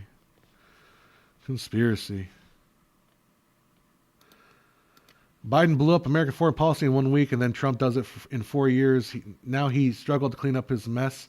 He thought he was playing in the 80s rule with Trump. They expected a mess. I'm not sure. I don't know what the foreign policy. I just think someone a little more would project something a little bit more. I don't know. Biden doesn't project power or strength or anything. It was the politicians that knew nothing that made decisions that affected everyone that gets me. Well, but that's the thing too, that the politicians turned to Fauci. And Fauci sounded like he knew what he was talking about. He was America's favorite doctor for a long time. He was. But Fauci got this inflated sense of ego that he was always right and he would never be questioned and all that. And then so I think it was more of this. Bill Maher says a little bit the safetyism, right? The safetyism that we can't have anybody die. 0 deaths is well, one single death would mean that we failed. Like, no, that's not life. So I don't know. And I think it opened up a huge can of worms in terms of social media. Opened up like insane racial relations with the BLM stuff with George Floyd, which got way out of control, which did not absolutely have anything to do with it, or did not have any reason other than just pure political thing. I don't know. Then of course all led to the funky elections, and then led to January 6th, which got way out. It's just one. You can just trace it all the way back to that shutdown. Just it's all of it. It's all of it. Yeah, you can't see any result of domestic policies until 7 years. Give it 20 years. Either the result or the flaws can be seen more clearly. True. I always wonder, like, what will future generations? How will they write about COVID? Like, how will they figure it all out? I think it's all a moot point when votes are not being legitimately counted. Yeah, I know. And then where's the? What's so depressing is where's the willpower to fix that? Where's the willpower to fix the election system? Where's the willpower to say, hey, I don't care who got elected. Biden's the president. Fine. Biden is president. I'm perfectly fine. I will agree with that. That fact. He's now president. Now let's fix our election system so they're not so shady looking. Let's fix it so maybe the next time we do this election and Biden wins again, we can stand on firmer ground saying, hey, he won legit and fair. We did what you need to do. We did what you asked us to do to make the elections more transparent, more clear. I don't know. Maybe they are doing that, and my news media is just not telling me. That could be a possibility, but I don't think it is because I don't think the other news media is doing it either. I don't know. That's what's so discouraging about the politics is like. And look, and I think Jordan Peterson said it about Trump. It's like, in some ways, the Trump story needs a conclusion, and that's kind of why he's probably gonna have to win in 2024, because that story needs kind of it's the idea that history, in many sense, and again talking about like Joseph Campbell and the hero's journey and stuff like that, we are also driven by story. That story of redemption feels like it's necessary for that side of the camp. That's why they won't pick Vivek Ramaswamy, even though he's probably the better, in all essence, the better choice to Trump. Like 100%. He's a better communicator. He's got the same core values as Trump. But he's going to do it in a way that's not as offensive and not going to drive the media as crazy. Although the media will go crazy, let's not kid ourselves. But Vivek is generally a better choice, but they don't want to pick Vivek because Trump supporters need that story to be completed. The story is the hero has to return. The hero has to complete his journey. That's why I said everything's connected, folks. It's not all just, You can't just pretend like it's not all connected. Like understanding the hero's journey is sort of understanding politics. So the House has the real power. I don't know though. Not since Roosevelt. Like FDR expanded the executive power. Like nowadays, like I know constitutionally, yes, the House is the real power. Like my friend would say if he's still listening, like the original founders thought that everyone would want to be a congressman, right? Like a Congress would be the power behind the government. But since Roosevelt, we've kind of like given more power to the executive branch, sort of more and more abdicating power to the presidency. Now that Biden's talking about, he's going to single-handedly dismiss student loans. Like that's not inside the executive power whatsoever. That'd be a House thing, right? Excuse me, sorry. Anyhow. Now, here we go. Let's go first. Go in your order here. As someone that studies criminology, I predicted January 6th. The other side rioted for a year. 2020 saw 570 riots. January 6th was one day. President Biden was president, and then January 6th wasn't an insurrection. It was a riot, and the bad actors should be charged. Yeah. No, that's a good point. That's true.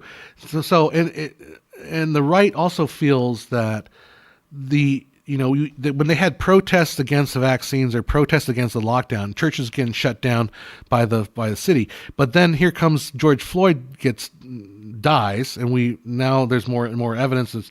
Some people are now finally realizing that maybe George Floyd died by being kneeled on. Then when they had riots for that, it was okay because you had to shut down the anti-shutdown folks. Those protests were not okay. But 3 months or a month and a half later, you could have the race protest because that's a better. You're not going to get sick that way. That doesn't affect the COVID. No. But if you protest the wrong thing, you could get COVID. But if you protested for race, that's fine. That's totally cool. So. Yeah, so there's a resentment there. You're right. I think there's a lot of resentment from that. And then, man, with what's going on with everything, you wonder how much of January 6th is also it had to be monitored, right? Like if you were the FBI, you would definitely have people there. You definitely have a lot of agents there because it's happening at the government. It's happening in your backyard. So you're definitely going to have people, keeping an eye on it. And I don't know. Who knows? Yep, Tim's still watching. Congress has ceded much of its power given to the Constitution over the years. The executive founders never foresaw the government. Congress is willing to do much of this in dramatic. Yeah, I think Roosevelt's sort of. I mean, it didn't start with FDR, but it obviously FDR was not guiltless in expanding the executive branch. Was he not? So yeah. So anyhow, that's why like the political scene is so depressing because it feels like there's no like adults involved anymore, which has led me oftentimes to think that, hey, should I seek political office? Should I be the change I want to see as I threaten the people that want 24 frames a second to go away? It's like, be the change. You make your movie in 48 50 frames a second or 100 frames a second, whatever you want to do. But it's like, well, I don't know. I just don't think I have the popularity to ever run for anything. Every time I've run for anything in my life, I've never succeeded because I'm not popular. I'm an acquired taste. That's what I am. I'm an acquired taste. And my beard's getting longer and longer. Anyhow, that is probably going to be it for me. How long have we been on here? Make films great again, John. There you go. My friend Tom Antos used to have this hat he used to sell called Make Filmmaking Great Again. But I always say make something great. That's my thing. And I've been saying that long before Trump said make America great again. So that's what I'm saying. All comes for those who wait. There you go. FDR was a game changer. Thank you. Thank you for bringing it back together again.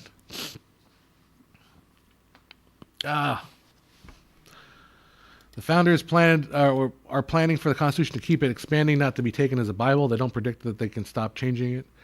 Yeah, when we've added like another 20, no, we've had like 17 more amendments. How many are we up to now? 27 or 23 or something like that?